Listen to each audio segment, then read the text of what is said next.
अस्सलाम वालेकुम जी बेटा। आज हमारा बीएफडी का लेक्चर नंबर 58 है। फाइनेंशियल रिस्क मैनेजमेंट का टॉपिक चल रहा है। हमने इसमें सबसे पहले किया था कमोडिटी प्राइसेस का रिस्क मैनेजमेंट। क्या किया था? कमोडिटी प्राइसेस के रिस्क मैनेजमेंट में हमने किया था फॉरवर्ड कमोडिटी का फ्यूचर, लेकिन कमोडिटी का ऑप्शन नहीं किया था।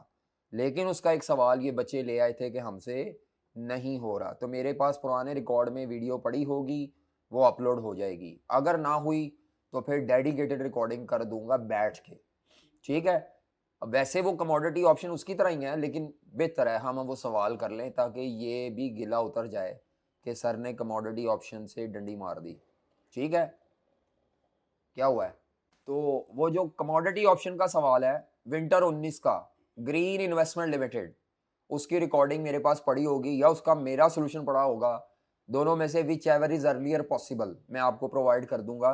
लेकिन मेरी ज़्यादा कोशिश ये है कि पुरानी को रिकॉर्डिंग पड़ी हो या मैं रिकॉर्डिंग दे दूं, ताकि आपका ये गिला शिकवा ना रहे कि कमोडिटी ऑप्शन सर ने नहीं कराया। वो मैं जानबूझ के नहीं छोड़ा, वो बस अनइंटेंशनली मुझे फील हुआ यार वो रह गया। अच्छा, वजह यह कि इंटर में नहीं कराते, वो कमोडिटी ऑप्शन मेरे जेहन से स्किप हो गया। मैं फिर एक्सचेंज रेट पे आया। एक्सचेंज रेट में हमने बेसिक्स की थी, करेंसी फॉरवर्ड किया था, करेंसी फ्यूचर किया था, करेंसी ऑप्शन किया था और एक मनी मार्केट। ये लेकिन ये मेजर टेक्निक्स थी। माइनर टेक्निक्स में ज़्यादा थ्योरी थी। इनवाइस इन होम करेंसी था या डोमेस्टिक करेंसी, उसके अलावा मैचिंग था, लीडिंग एंड लैगिंग था, थ्योरी है। मैचिंग तो फिर भी अप्लाई होगी। और इंटर कंपनी नेटिंग है, अगर आपकी ग्रुप में कंपनी चल रही है तो ये इंटरनल टेक्निक्स थी, हमने ये कर ली। फिर हम आए कल या परसों जो था इंटरेस्ट रेट रिस्क मैनेजमेंट पे, और हमने सबसे पहले तो ये डिफरेंस नोट किया कि इंटरेस्ट रेट रिस्क में तकरीबन सारे जो मेथड्स हैं वो कैश सेटल्ड है। मेरा ख्याल है फिजिकल डिलीवरी वाले नहीं है, सारे कैश सेटल्ड है। मतलब आप ओपन मार्केट से लोन लेंगे या इन्वेस्टमेंट करेंगे, उसके लिए आपको फ्यूचर मार्केट या ऑप्शन मार्केट या फॉरवर्ड मार्केट आपको गेन लॉस देगी बस। तो उसमें हमने इंटरेस्ट रेट एफआरए पढ़ा, या फॉरवर्ड रेट एग्रीमेंट कहते हैं उसको पूरा। अगर पूरा लिखना है तो फिर एफआरए नहीं लिखते, फॉरवर्ड रेट एग्रीमेंट, या शॉर्ट लिखते हैं तो interest rate FRA. Interest rate future पढ़ा, short term interest rate future, और options on interest rate future कल किया था, मुकम्मल हो गया था, हमने क्वेश्चन किया था। अच्छा, उसके बाद नेक्स्ट आज हमने स्वैप्स करना है। बिल्कुल एक इंडिपेंडेंट टॉपिक है, करेंसी में भी आता है और इंटरेस्ट रेट में भी आता है। ज्यादा पॉपुलर इंटरेस्ट रेट में है, करेंसी स्वैप इतना ज्यादा पॉपुलर नहीं है, लेकिन आ सकता है। उसका ताल्लुक फॉरेन करेंसी के साथ है। जो इंटरेस्ट रेट स्वैप है उसका ताल्लुक इंटरेस्ट रेट के टॉपिक के साथ है, ठीक है। कमोडिटी स्वैप कोई चीज नहीं है। इसमें लॉन्ग टर्म है, ये शॉर्ट टर्म भी हो सकता है, लॉन्ग टर्म भी हो सकता है। इसकी सबसे खूबी है, ये बड़ी खूबी है कि ये लॉन्ग टर्म की इंटरेस्ट रेट की या करेंसी के रिस्क को मैनेज करता है। हाँ, अगले 5 सालों के लोन को आप रिस्क मैनेज कर सकते हैं, 3 माह 6 माह के लिए नहीं। इसीलिए इसको अलहदा पढ़ा रहा हूँ। अगर आपने लॉन्ग टर्म रिस्क मैनेजमेंट करनी है करेंसी की या इंटरेस्ट रेट की, फिर आप स्वैप की तरफ जाएंगे, अदरवाइज स्वैप की तरफ नहीं जाएंगे आप, ठीक है। तो आते हैं जी जरा स्वैप टॉपिक शुरू करते हैं। तो आज का एजेंडा हमारा स्वैप है सारे, और उसकी प्रैक्टिस है। तो आ जाएं जनाब, सबसे पहले स्वैप क्या होता है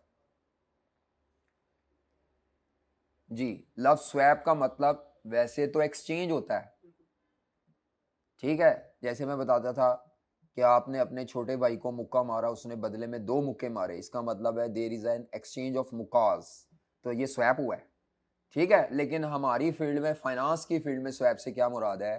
कोई भी इदारा अपनी फाइनेंशियल ऑब्लिगेशंस को स्वैप कर ले किसी के साथ, यानी जो उसको अच्छी लग रही है वो वाली कमिटमेंट्स ऑब्लिगेशंस ले ले, अपनी ऑब्लिगेशन किसी को क्या कर दे, ट्रांसफर कर दे। तो स्वैप का मतलब हमारी फील्ड में क्या है? Exchange of financial obligations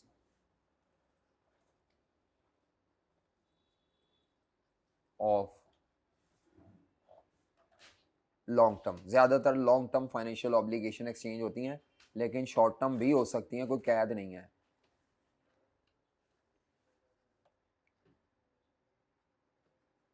topic ये मुश्किल नहीं है, लेकिन अगर आपने इसको ना लिखा तो इसमें भी मसला यही है, कंफ्यूज हो जाएंगे सवाल पे आके, इसलिए बेहतर है लिख लें। ऑल्दो ये तो अपलोड हो जाएगा। स्वैप क्या है जी? Exchange of financial obligations between two parties, sorry ये मैंने लिखना था, between two parties for short term and long term, लेकिन ज्यादातर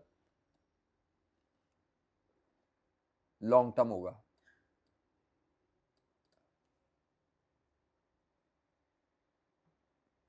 बिटवीन टू पार्टीज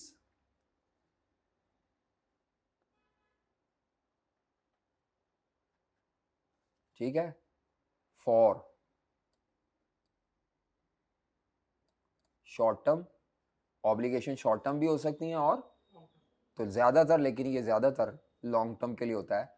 अब आई कैप के सवाल में कुछ भी पॉसिबल है, ऐसा भी हो सकता है 3 माह की पेमेंट को आपने करेंसी पेमेंट करनी है डॉलर में, तो आप उसे स्वैप से मैनेज कर रहे हो और आप कहें सर जी आपने तो गलत बताया था। गलत नहीं बताया था बेटा, दोनों में से जो मर्जी दे दे। हाँ, प्राइमरी ऑब्जेक्टिव ऐसे इसका, क्योंकि जो बाकी सारे हमने मेथड्स पढ़े थे वो वाकई शॉर्ट टर्म के थे, ये शॉर्ट टर्म की रिस्क मैनेजमेंट के लिए भी इस्तेमाल होता है और लॉन्ग टर्म की रिस्क मैनेजमेंट के लिए भी इस्तेमाल होता है। ठीक है, हाँ स्पेशलिस्ट ये लॉन्ग ज़्यादा इसका फ़ायदा है ना, क्योंकि कोई और टूल नहीं है लॉन्ग टर्म रिस्क मैनेजमेंट, और कोई टूल नहीं है फ्यूचर लॉन्ग टर्म के लिए नहीं है, 1 साल के अंदर अंदर की रिस्क मैनेजमेंट करता है, ऑप्शन भी 1 साल के अंदर अंदर की करता है। लॉन्ग टर्म में है ही सिर्फ एक स्वैप। अच्छा जी, स्वैप की 3 टाइप्स हैं, स्वैप की 3 टाइप्स हैं, 3 तरह के स्वैप्स हैं। कितनी तरह के स्वैप हैं? 3 तरह के। मैं अभी आई कैप की बुक देखता हूँ, मेरे जहन में नहीं है क्या ये तीनों ही हैं कि इनमें से 2 हैं, लेकिन मैं आपको बता देता हूँ तीनों में फ़र्क क्या है, वो ही फ़र्क चलेगा। एक को बोलते हैं इंटरेस्ट रेट स्वैप, एक को क्या बोलते हैं जी? एक को बोलते हैं करेंसी स्वैप और एक को बोलते हैं फॉरेक्स स्वैप। फर्क है, दोनों में फर्क है, वो अभी आपको समझ नहीं आएगा, बताता हूं।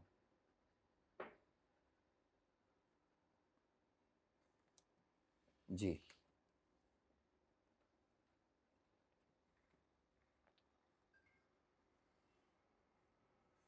अच्छा जी, इंटरेस्ट रेट स्वैप जो है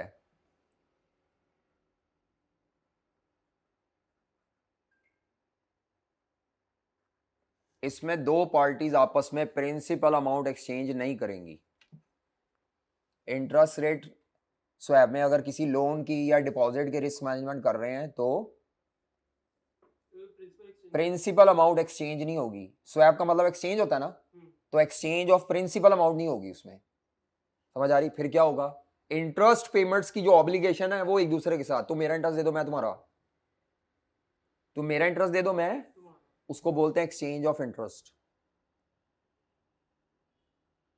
और ये ज्यादातर आता है इंटरेस्ट रेट स्वैप, आई कैप में ज्यादा सवाल ही इसके किट में है। अच्छा, आता भी ये 3 से 5 नंबर का, बेचारे की हैसियत ही नहीं है, इतनी बड़ी हैसियत नहीं है इसकी, 3 से 5 नंबर से ज़्यादा की इसकी हैसियत है, बाकी थ्योरी शुरू डाल दो जो मर्जी का लो, इसकी खूबियाँ, इसके मेरिट्स डिमेरिट्स। तो इसकी आप ये ना समझिए कि इसमें 25 नंबर का खाली सवाल स्वैप पे आ जाएगा, ये तो एक दुम छल्ले के तौर पे आता है, बहुत छोटा सा पार्ट। मतलब आपका करेंसी में भी आएगा ना तो 2 से 3 या 5 नंबर के अंदर अंदर इसका ख़त्म, 4 लाइनों में सवाल हल हो जाता है ये। तो इंटरेस्ट रेट, लेकिन कॉन्सेप्ट समझने में टाइम लगता है। इंटरेस्ट रेट स्वैप में प्रिंसिपल अमाउंट तो एक्सचेंज नहीं होती, लेकिन हाँ जी। अच्छा, अब ये करेंसी कौन सी होती है बेटा? लोकल करेंसी का स्वैप भी हो सकता है या फॉरेन करेंसी का भी हो सकता है, लेकिन कोई एक करेंसी होगी। मतलब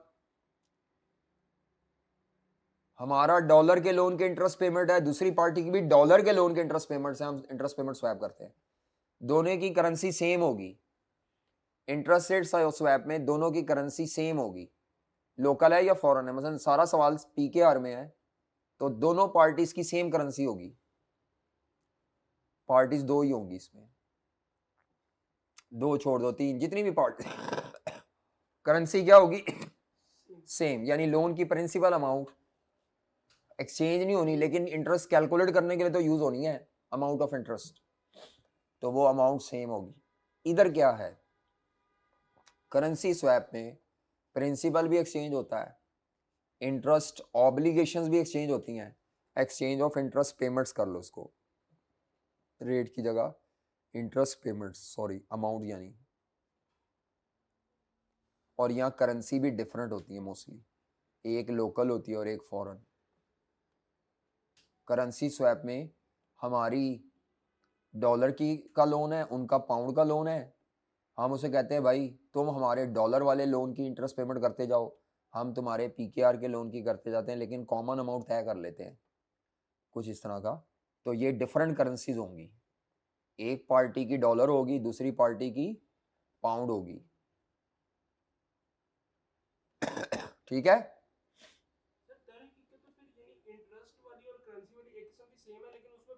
हाँ, क्योंकि करेंसी डिफरेंट है ना, तो करेंसी स्वैप और ये काफ़ी करीब है, इसीलिए दोनों साथ साथ ही लिखे हैं मैंने। समझ आ रही है। मिसाल के तौर पर एक कंपनी है जिसका 50 मिलियन का यूएस डॉलर का लोन है, वो कहता है उसका कितना डॉलर का लोन है, दूसरी कंपनी का 40 मिलियन का, पहला डॉलर बोला मैंने, दूसरा वो कहता है 50 मिलियन का, दूसरा वो कहता है 40 मिलियन का पाउंड का लोन है। अब दोनों की लोन की अमाउंट सेम नहीं है, लेकिन जब आप डॉलर को पाउंड में कन्वर्ट करेंगे तो वो 40 मिलियन ही बन रहा होगा। अगर कम ज्यादा बन रहा हो तो जितनी कॉमन अमाउंट वो एग्री करेंगे कि हमने इतने का स्वैप करना है। समझ आ रही है कि नहीं समझ आ रही। ये ट्रेडेड नहीं है, सब कुछ ओवर द काउंटर हो रहा है, याद रखना है। ये तमाम पार्टीज जितनी भी होंगी ये सब ओवर द काउंटर एग्रीमेंट है, ये याद रखना है। जितने भी स्वैप्स हैं ये ओवर द काउंटर है। हाँ, एक आधा इसमें ट्रेडेड आ जाता होता है कभी कभार, लेकिन मैं उसको ट्रेडेड नहीं कहता, आप इसको ओवर द काउंटर ही समझें। अच्छा, फॉरेक्स स्वैप में सिर्फ प्रिंसिपल अमाउंट एक्सचेंज होगी और डिफरेंट करेंसीज की। उम्मीद है आपको फर्क तीनों में समझ आ गया होगा। सर इसमें दोनों के मसाले हैं, ये करेंसी वाले में इसमें दोनों के वो अलग, उसमें इंटरेस्ट है, उसमें अलग एक्सचेंज रेट, हाँ, इसमें मिला के दोनों को, उसको भी मिलाए फॉरेक्स और इंटरेस्ट को भी मिलाए कुछ हद तक, करेंसी वाले, लेकिन पर्पस डिफरेंट है। हाँ पर्पस डिफरेंट है, उसका सोनली पर्पस है कि मेरी कोई पेमेंट है या इंटरेस्ट की पेमेंट्स यार वो कर ले, या मेरा फॉरेक्स वाले में उसका मकसद मैं बताता हूँ। उसका मकसद ये होता है कि आप किसी मुल्क में इन्वेस्टमेंट करने जा रहे हैं, आपको डॉलर चाहिए, आप डॉलर मार्केट से ख़रीदते नहीं हैं फॉर इन्वेस्टमेंट, आप किसी पार्टी को ढूंढ के पीकेआर को डॉलर से एक्सचेंज कर लेते हैं टेम्परेरीली, और उसे कहते हैं मैं तुम्हें 3 साल बाद इतने ही डॉलर वापस दे दूंगा या इससे थोड़े ज़्यादा दे दूंगा, अभी तुम मेरे से अमानतन मुझे डॉलर दे दो और बाद में मुझसे ये डॉलर वापस ले लेना। और उसका जो रेट ऑफ एक्सचेंज है वो प्री डिटरमिन्ड होता है, ओपन मार्केट से कुछ नहीं किया जाता। यानी मैं यूएसए में इन्वेस्टमेंट करना चाह रहा हूँ, वहाँ की किसी पार्टी से कहता हूँ यार ये पीकेआर ले लो, उसको पीकेआर की ज़रूरत होगी, ये पीकेआर ले लो और मुझे डॉलर दे दो क्योंकि मैंने तुम्हारे मुल्क में इन्वेस्टमेंट करनी है। वो कहता है मुझे तो 3 साल के लिए पीकेआर चाहिए, मुझे बाद में डॉलर, वो कहते हैं हाँ ठीक है, आप 3 साल के लिए मुझे डॉलर दे दो, मैं आपको पीकेआर दे देता हूँ उसी रेट पे जिस पे हमने एक्सचेंज किया ना, ये हम इसको दोबारा वापस अमानतन पेमेंट्स एक्सचेंज बैक कर लेंगे। इससे मुझे फ़ायदा क्या होगा, मुझे डॉलर ओपन मार्केट से ख़रीदने नहीं पड़ेंगे। उसको क्या फ़ायदा होगा, उसको पीकेआर मार्केट से ख़रीदने नहीं पड़ेंगे क्योंकि वो यूएस की पार्टी है। दोनों कंपनीज ने ओपन मार्केट से फॉरेन करेंसी लेना अवॉइड कर लिया, लेकिन इसके लिए दोनों पार्टीज का मिलना, दोनों को सेम एक दूसरे के ऑपोजिट करेंसी की नीड होना बड़ी इफ एंड बट्स है। सर इसमें और हुंडी में क्या फर्क है? हुंडी में फर्क तो सिर्फ है कि फंड्स ट्रांसफर होने हैं, हुंडी तो इलीगल है, ये काम लीगल है। नहीं वो तो ठीक है, लीगैलिटी का तो हुंडी में कोई बिजनेस एक्टिविटी नहीं होती बेटा। मसलन ऐसा नहीं होता कि आपके अजीज सऊदी अरब गए हुए हैं, वो वहां से सऊदी रियाल दे के पाक रुपी में कन्वर्ट कराएं वहां पे, ऐसा नहीं होता। उन्होंने मेरी जगह किसी को सऊदी अरब में पेमेंट कर दी, सऊदी रियाल में हाँ, यहाँ कोई किसी को नहीं करनी, आपके पैसे मैं यूज करूंगा, मेरे आप करेंगे। समझ आ रही है? हम एक दूसरे को पैसे ट्रांसफर कर रहे हैं यूज के लिए, और वादा कर रहे हैं कि 3 बाद साल में के आपस बाद आपस में ही करेंगे। जितनी रकम मैंने तुम्हें आज अब तुमसे ली है उतनी तुम्हें वो हाँ, वापस तुम देनी मुझे दोगे मेरी, दोनों अपनी अपनी लोकल करेंसी उसको दे देते हैं जिसके लिए वो फॉरेन करेंसी है। है। यानी वो कागज की वो प्रिंट वाले कागज बदलवा रहे हैं और बाद में कह रहे हैं कितने ही कागज दोबारा बदलवा भी देंगे। हाँ, जिससे ओपन मार्केट से करेंसी की डीलिंग नहीं होती। ना उसके ऊपर आपको ट्रांजैक्शनल कॉस्ट पड़ती है, ना हम्म। आपको कोई बाय और सेल का वो डिफरेंस पड़ता है, हाँ, वो सब अवॉइड हो। यानी मैं यूएसए में जाना चाह रहा हूँ, मुझे यूएसए में इन्वेस्टमेंट करने के लिए $25 मिलियन चाहिए, या तो मैं $25 मिलियन ओपन मार्केट से बाय करके इन्वेस्टमेंट कर लूँ, जो कि एक आम तरीका है, ठीक है। दूसरा तरीका क्या है, मैं कोई ऐसी पार्टी ढूंढूं जो मुझे $25 मिलियन दे दे और मुझसे पीकेआर ले ले, उसके इक्विवेलेंट और वो हाँ इक्वलेंट, और पीकेआर की उसको जरूरत हो, उसने पाकिस्तान में कोई काम करना हो। ठीक है। अब ये इफ एंड बट्स बहुत है, इसलिए ये फेमस नहीं है इतना। इफ एंड बट्स की पार्टी ढूंढेंगे कैसे आप? अव्वल तो पार्टी मिलती नहीं ऐसे, और अगर मिल भी जाए कोई आपको डॉलर देगा तो रेफरेंस से ही दे सकता है, कोई आपकी अपनी इंटर कंपनी कंपनी हो सकती है, वो ये कर सकती है ग्रुप लेवल पे, अदरवाइज को आपको वैसे तो नहीं मिलेगा। ग्रुप लेवल होगा ना, फिर आप कह सकते हैं अपनी किसी सब्सिडरी से, यार साढ़े को सानू डॉलर दे दियो ते पीकेआर ले लो, 3 साल बाद तुसी अपने डॉलर वापस ले लेना, सानू पीकेआर वापस दे देना, जिन्ने आज हो एक्सचेंज उसी रेट उसी अमाउंट के इक्विवेलेंट। अगर आज मैंने $50 मिलियन लिया है और बदले में 4 करोड़ दिया है, तो 3 साल बाद मैं उसके $50,000 ही वापस करूंगा और वो मुझे बदले में 4 करोड़ ही मेरे वापस करेगा, ठीक है।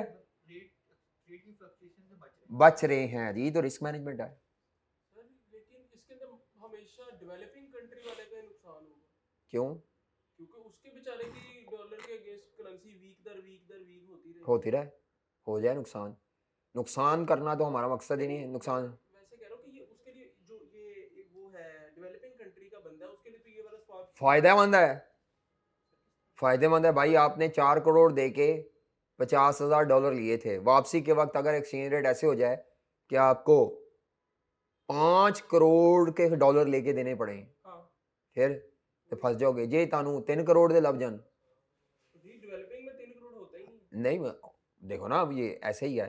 तो इसीलिए फिर ओपन मार्केट की फ्लक्चुएशन को आप देख क्यों रहे हैं? नुकसान नहीं हो रहा, उसने उस नुकसान से अपने आप को बचाने के लिए सानू मार्केट ना देखनी पड़े, क्योंकि मार्केट ऊपर नीचे तो जाती रहती है। आपका क्या ख्याल है, जिस दिन आपने ट्रेड ट्रांजेक्शन करनी है क्या उसी मार्केट ने फ्लक्चुएट करना है? ये आप कैसे कह सकते हैं कि वही नुकसान में होगा? हो सकता है वो नुकसान में हो फॉर द टाइमिंग, डॉलर के रेट को डंडा डंडा मार के थले कीता हुआ गवर्नमेंट ने, कुछ भी हो सकता है। तो भाईजान ये 3 तरह के स्वैप हैं, सबसे ज्यादा इसमें फेमस कौन सा है? हाँ, मतलब अगर आप 10 सवाल करेंगे तो 10 में से 8 सवाल या 9 सवाल आपको इंटरेस्ट रेट के, एक सवाल आपको मिलेगा करेंसी का। आज तक ये आया ही पास पेपर में एक दफा है सिर्फ, ये तो आया ही नहीं, ये कभी आया ही नहीं, ये इसी में पढ़ाया जाता है। आपके सिलेबस में मैं देख लेता हूँ अभी आई के आपकी किताब में क्या ये मौजूद है, किताब में तो और सिलेबस में। पहले मैं किताब देख लेता हूँ, अगर किताब में नहीं है फिर मैं सिलेबस भी देखूंगा। 1 मिनट मुझे दे दे, ये ना हो कि मैं कहूँ नहीं है और वो वाकई हो और आप परेशान हो रहे हो। लेकिन जहाँ तक मेरा ख्याल है मैंने किताब में देखा नहीं कहीं पे, ये मुझे नज़र नहीं आया। स्वैप आ जाओ भाई,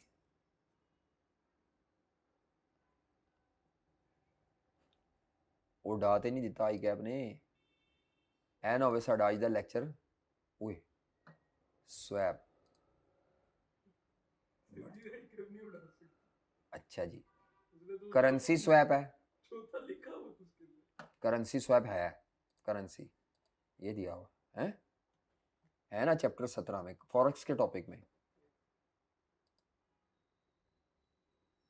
अच्छा जी, ये फॉरेन एक्सचेंज के टॉपिक में वही चल रहा है, करेंसी स्वैप ही चल रहा है। हाँ बस वही मुक गया है तो ना होने वाली गल है। अच्छा, करेंसी स्वैप के नीचे ही दिया हुआ है एफएक्स स्वैप।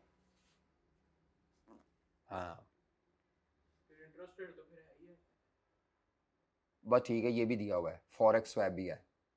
लेकिन थ्योरी है, न्यूमेरिकल कोई नहीं दिया हुआ, नहीं हाँ नहीं दिया हुआ, बस कहानी है, जो कहानी मैंने सुना दी। उसने क्या है करेंसी में और इसमें फ़र्क सिर्फ ये है कि करेंसी में दोनों चीज़ें एक्सचेंज होती हैं, इसमें क्या होता है, इसमें करेंसी स्वैप में दोनों पार्टीज पेमेंट भी करती हैं और करेंसी भी स्वैप करती हैं, इधर सिर्फ इंटरेस्ट स्वैप नहीं होता, प्रिंसिपल अमाउंट एक्सचेंज होती है, और जब टर्म एंड होगी तो दोबारा स्वैप बैक लाजमी होगी। ये फ़र्क बता दिया ना उसने, मैंने जो फ़र्क यहाँ पे लिखा है उसने वो फ़र्क फिक्रों में लिखा है। वो कह रहा है ड्यूरिंग द स्वैप कुछ कैश फ्लो नहीं होगा, नहीं होगा, या शुरू में होना है या आखिर में। हाँ वही ना, अमानतन मैंने आपको डॉलर दे दिए और मतलब आपसे डॉलर ले लिया, आपको पीकेआर दे दिए, बाद में कहा 3 साल बाद वापस करेंगे, बिल्कुल एनी अमाउंट दरमियान जी कुछ नहीं करना, तो उसी अपने इस्तेमाल करो पैसे, ऐसे डॉलर इस्तेमाल करी जाने, हम डॉलर इस्तेमाल करके क्या करेंगे, वहाँ इन्वेस्टमेंट करके कमाएंगे, जो मर्जी कमाना है ये वो, तो वो कमाई में से पे कर देंगे हम डॉलर, क्या समझे, वो पाकिस्तान में कमाएगा, वो कमाई में से पीकेआर दे देगा, खुदा की गया कुछ भी नहीं, ओपन मार्केट से नहीं लिया उसने, ठीक है, बात समझ आ गई।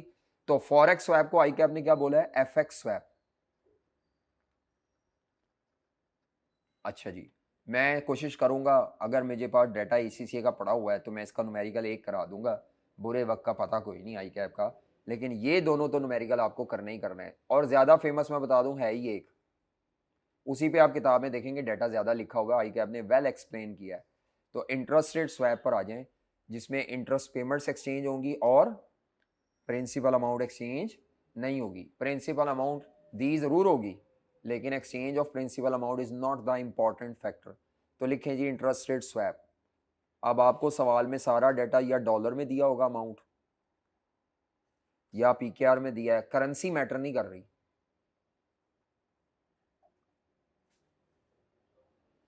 Interest rate swap.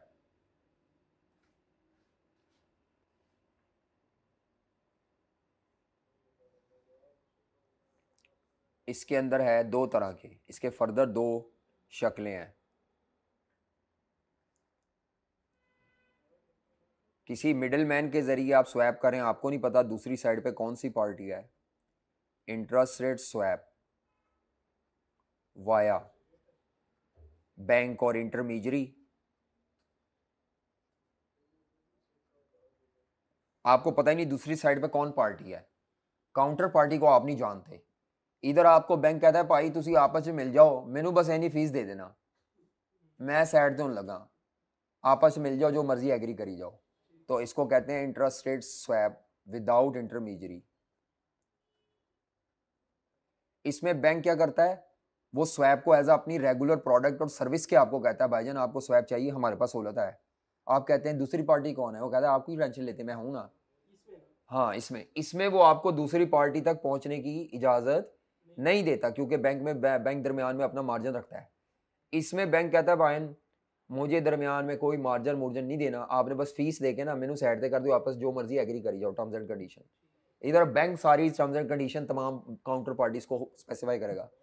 तो interest rate swap without intermediary, without middle man, या मिडल मैन होगा सही लेकिन वो मिडल मैन मिला देगा दोनों को और अपनी फीस लेगा, बस मिडल मैन को क्या लालच होगा, दोनों को मिला के फीस ले लूंगा, बस भाई मुझे तो फीस चाहिए, आप आपस में चाहे कर्जा लें दे, ये ए बी को दे बी ए को दे, फिक्स पे दें फ्लोटिंग पे दें, दोनों जो मर्जी करें, मेरी बला से मैंने आपको मीटिंग करा के बिठा दिया है, वो बैंक एज एन एजेंट कर रहा है, दोनों पार्टीज को मिलाएगा, इधर बैंक दोनों पार्टीज को आमने सामने और दोनों पार्टीज के ट्रांजैक्शन के दरमियान अपना कट रखेगा, इसमें बैंक कट रखेगा, यानी मेरे लिए भी दूसरी पार्टी, ये बैंक ही दूसरी पार्टी है, हाँ और उसके लिए भी बैंक बस अब मैं एग्जांपल देता हूँ ना, मिसाल के तौर पर देखें जी, समझाने के लिए, मिसाल के तौर पर देखें, समझाने के लिए एग्जांपल बना रहा हूँ, मिसाल के तौर पर एक कंपनी है जिसका नाम है एक्स लिमिटेड और एक कंपनी है जिसका नाम है वाई लिमिटेड,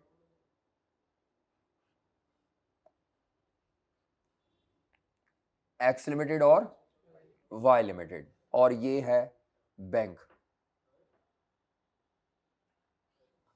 ठीक है, मिडिल मैन, मैंने जरा उसको दरमियान में नहीं रखा, थोड़ा ऊपर रख दिया है, मिडिल मैन को खिचड़ी नहीं तो पक जानी थी नहीं तो इसके दरमियान भी रख सकता हूँ, कोई नहीं इसने एक लोन लिया हुआ है ऑलरेडी इसका एक लोन है, नया भी हो सकता है, एक एग्जिस्टिंग लोन है, मैं मिसाल के तौर पर एग्जिस्टिंग लोन बता रहा हूं। इसका एक लोन है जिसके ऊपर इसको फिक्स्ड इंटरेस्ट रेट देना पड़ रहा है, 5 साल का लोन है, फिक्स्ड इंटरेस्ट रेट देना पड़ रहा है 10% पर एनम। लोन कितने का है? 5 लाख रुपए का। कितने का है? लोन का टेन्योर कितना है? 5 साल। लोन का टेन्योर कितना है? 5 साल। ठीक है। इसी तरह एक वाई लिमिटेड है जिसका भी अपना एक लोन है। अभी मैं जरा अमाउंट सेम एज्यूम कर रहा हूं, ये डिफरेंट भी हो सकती है। अमाउंट इंपॉर्टेंट नहीं है क्योंकि अमाउंट एक्सचेंज नहीं होनी यहाँ पे, रेट्स की एक्सचेंज। अच्छा, फर्क भी ले सकता हूँ अमाउंट। उसकी अमाउंट है 5 लाख, बल्कि अमाउंट लिखो ही ना, दफा मारो, अमाउंट अभी लिखो ही ना, एवं आप अमाउंट से कंफ्यूज हो जाएंगे, अमाउंट के चक्कर में पड़ जाएंगे। अमाउंट की ज़रूरत इतनी नहीं होती, हमने सवाल को परसेंटेजेस में करना है, अमाउंट मांगे तो करना होता है। तो 4 बातें लिखी मैंने, 4 लिखी 3 लिखी? सर आपने एग्जिस्टिंग लोन बताया है या हाँ जी, नए एक्स लिमिटेड का एक एग्जिस्टिंग लोन है, 3 बातें बताई हैं ना। फिक्स्ड एग्जिस्टिंग लोन है, लोन का ड्यूरेशन कितने साल है? 5 ईयर्स का है, और इसको एनुअल इंटरेस्ट कितना देना पड़ रहा है? 10% पर एनम। जो इस तरह का रेट होता है इसको क्या बोला जाता है? Fixed interest rate. अच्छा जी, इसी तरह इसका भी एक लोन है। सर एक फ्लोट पे भी होगा ना? हो सकता है, लेकिन एक पार्टी का तो कोई एक ही होगा। ये पार्टी है जिसका एक एग्जिस्टिंग लोन है, उसके लोन का ड्यूरेशन भी मैं चलो उसका मैं कर देता हूँ 8 साल का लोन है, और इसका जो इंटरेस्ट रेट है वो है काइबोर प्लस 2%। ये मस्ट है कि एक का फिक्स होगा और एक का फ्लोटिंग, दोनों का फिक्स नहीं होगा इसमें। हाँ वो तो फिर सालों एक के साल लिए फिक्स होगा, दूसरा का फ्लोटिंग है। इसको कहते हैं फिक्स्ड फॉर फ्लोटिंग या फ्लोटिंग टू फिक्स स्वैप। अगर फिक्स को फिक्स से स्वैप करना है वो भी यहाँ पे होता है। ये ज़रा ज़्यादा फ्लेक्सिबल है, इसमें बहुत ज़्यादा वैरायटी हैं, और टेक्निकल भी यही है। ऐ 3 लाने से सवाल हो जाना है। आई कैप की किट में यही दिए हुए ज़्यादा सवाल, बच्चे खुश होते थे, ओए इतना आसान। अच्छा, पता लग रहा है? एग्जिस्टिंग लोन है, अभी तक तो कुछ भी नहीं हुआ, कोई मसला नहीं। ये क्या कर रहा है? ये अपने लोन की अमाउंट पे हर साल काइबोर प्लस 2% के हिसाब से इंटरेस्ट पे करता है, और वो अपने लोन पे 10% इंटरेस्ट पे करता है। ठीक है, मसला इनको अभी तक कोई नहीं है। अब ये चाह रहे हैं अगले 5 सालों की एक्सपेक्टेशन करना, ये 3 सालों की, कोई भी टाइम मैं बता सकता हूँ। ये अगले 3 सालों की एक्सपेक्टेशन कर रहे हैं। इसकी एक्सपेक्टेशन ये है, गेस है हर बंदे का, फोरकास्टिंग है कि मार्केट में जो काइबोर रेट है वो गिरेगा, और मुझे तो ये टेंशन बन जाना है 10%।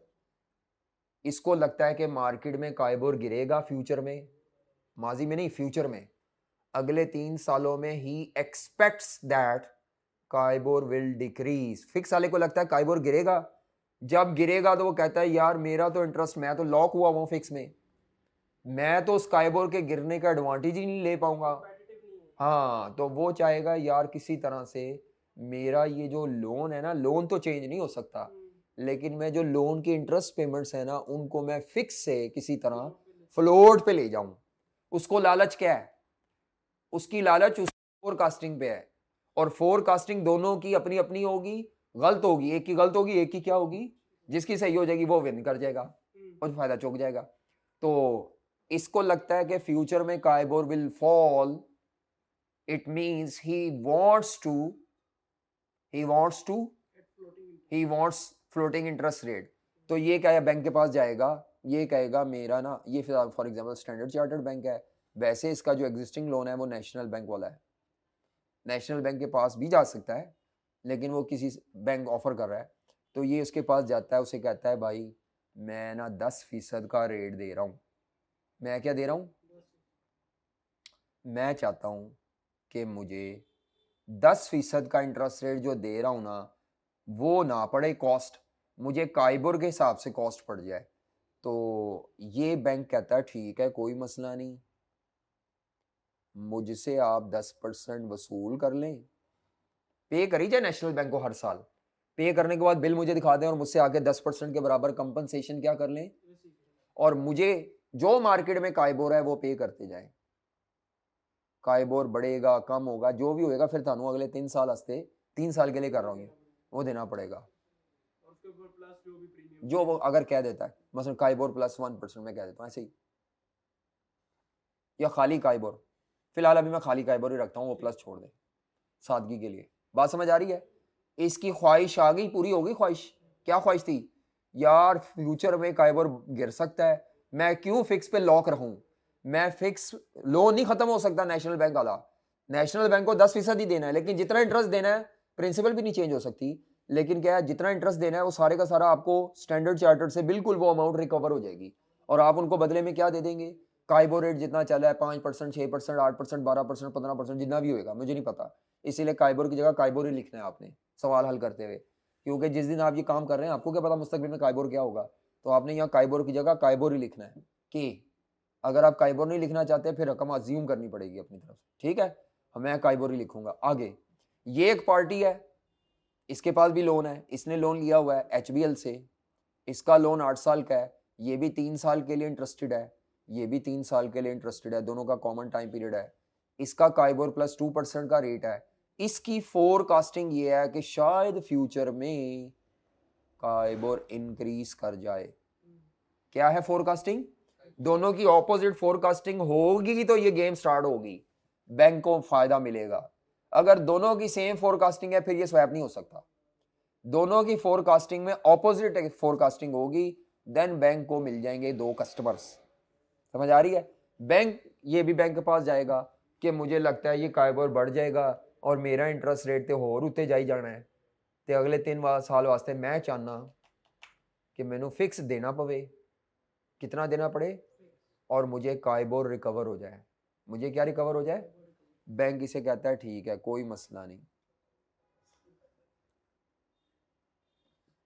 आप, ओहो सॉरी, आप जितना भी काइबोर होगा ना, काइबोर आपको काइबोर की पेमेंट मसला है ना, काइबोर HBL को देना है, काइबोर मेरे को रिकवर कर लेना है तुसी आके, लेकिन बदले में आपको मुझे, क्योंकि आप फिक्स पे जाना चाह रहे हैं, आपको मुझे 12% देना पड़ेगा। ये सारा एज्यूम डाटा है, क्या देना पड़ेगा? 12%। अब आप अगर स्टोरी देखें, बस इसके बाद हम नमाज के लिए जा रहे हैं, आप स्टोरी देखें, ये चला गया floating to fixed due to अपनी एक्सपेक्टेशन, इसको लालच फिक्स का है, इसको लालच किसका है? Fix to. अच्छा बैंक बीच में क्या कर रहा है? बैंक कहता है पायन काइबोर जिथे मर्जी जानदार है, ऐसी केड़ा पल्लियों देना है, बैंक उससे काइबोर की जितनी कंपनसेशन है वो वसूल कर रहा है और इसको दे रहा है, अपने पल्ले से नहीं दे रहा। अब काइबोर 18% पे चला जाता है, 25% पे चला जाता है, जिधर चला जाता है उसकी एक्सपेक्टेशन गलत हो जाएगी, तो वो काइबोर बैंक को देगा, बाइंडिंग एग्रीमेंट है 3 साल के लिए ओवर द काउंटर, ठीक है। काइबोर जो मर्जी हो, इसने काइबोर बैंक को देना है, बैंक ने वो पैसे वो वैसे के वैसे इसको, अच्छा उधर बैंक गेम खेल रहा है, इससे कितने ले रहा है, उसको कितने दे रहा है, बाद में 2% कहां गया, वो बैंक की जेब में, अगले 3 साल तक वो 2% अपनी जेब में वसूल करेगा। अब अगर मैं सारे का नेट आउटकम निकालूं ना, परसेंटेजेस में, अमाउंट में नहीं, नेट आउटकम निकालूं, तो इसका नेट आउटकम क्या बनेगा, इसका ओरिजिनल जो इंटरेस्ट पेमेंट थी, जो एक्चुअल इंटरेस्ट पेमेंट थी जो इसने नेशनल बैंक को करता था, ये नेशनल बैंक को, वो क्या थी, 10%, नेगेटिव लिख रहा हूं per annum, actual interest payment किसको करता था ये नेशनल, बस मैं ये लिख के ना बंद कर रहा हूं क्योंकि ना नमाज निकल जानी है, नेशनल बैंक को। स्वैप से पहले की बात है, अब ये स्वैप करना चाह रहा है, तो इसने स्वैप के लिए क्या कहा है उसको कि भाई मैं तो फिक्स को जान छुड़ाना चाह रहे हैं, तो मैंने एरो के साइन बनाए हैं। बैंक कहता है भाईजान कोई मसला नहीं, आप 10% से जान छुड़ाना चाह रहे हैं तो मुझसे फिक्स कंपनसेशन वसूल कर लें, फिक्स रेट वसूल कर लें,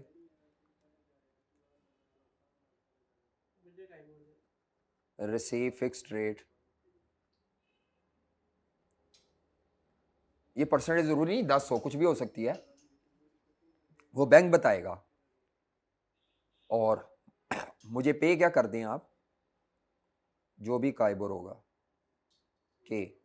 अब इस सारे का जो नेट जवाब आएगा, इसकी पॉकेट पे हर साल क्या इफेक्टिव कॉस्ट पड़ रही होगी। मैं तो इसको ज़रा, लोग परेशान हो जाते हैं, मैं इसको ऐसे लिखता हूँ, -10 जमा 10 माइनस के, और माइनस को हम ब्रैकेट में शो करेंगे। ये अब आपको जमा तफरी करना आ जाएगा ना, ये कैंसिल हो जाएंगे, पीछे क्या बचेगा माइनस का के। या तो यहाँ माइनस का के लिख दें पेमेंट, या माइनस की पेमेंट को हम क्या शो करेंगे ब्रैकेट में। ब्रैकेट माइनस की जगह रिप्लेस कर रहा हूँ मैं।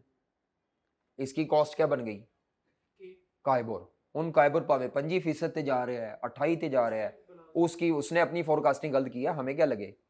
ठीक है, नमाज के लिए जा रहे हैं, आके फिर दूसरी पार्टी का भी ऐसे ही निकाल लेंगे।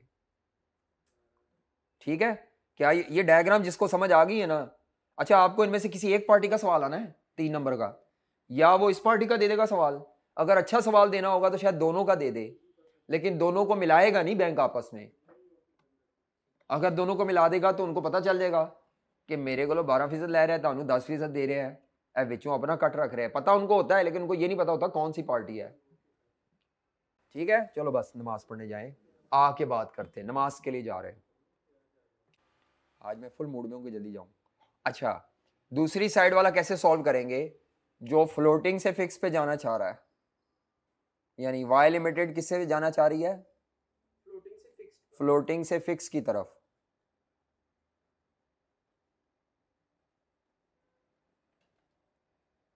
उसकी ये डायग्राम या उसकी ये 3 लाइनों में सोल्यूशन कैसे होगा। मैंने सोल्यूशन परसेंटेज में किया है को बचा, और ये परसेंटेजेस पर एनम है, ये सारी परसेंटेजेस क्या हैं। अगर आप चाहें तो इसके आगे अमाउंट्स का कॉलम भी बना सकते हैं, वो ये नेट आउटकम का टेबल ही है।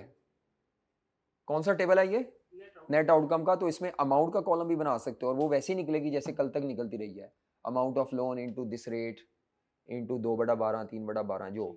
लेकिन इसमें ज्यादातर परसेंटेज से ही कर लेते हैं, अमाउंट मांगे तो निकालनी है अदरवाइज अमाउंट्स। तो वैसे ये नेट आउटकम का टेबल है। कौन सा टेबल है, नेट आउटकम का टेबल है।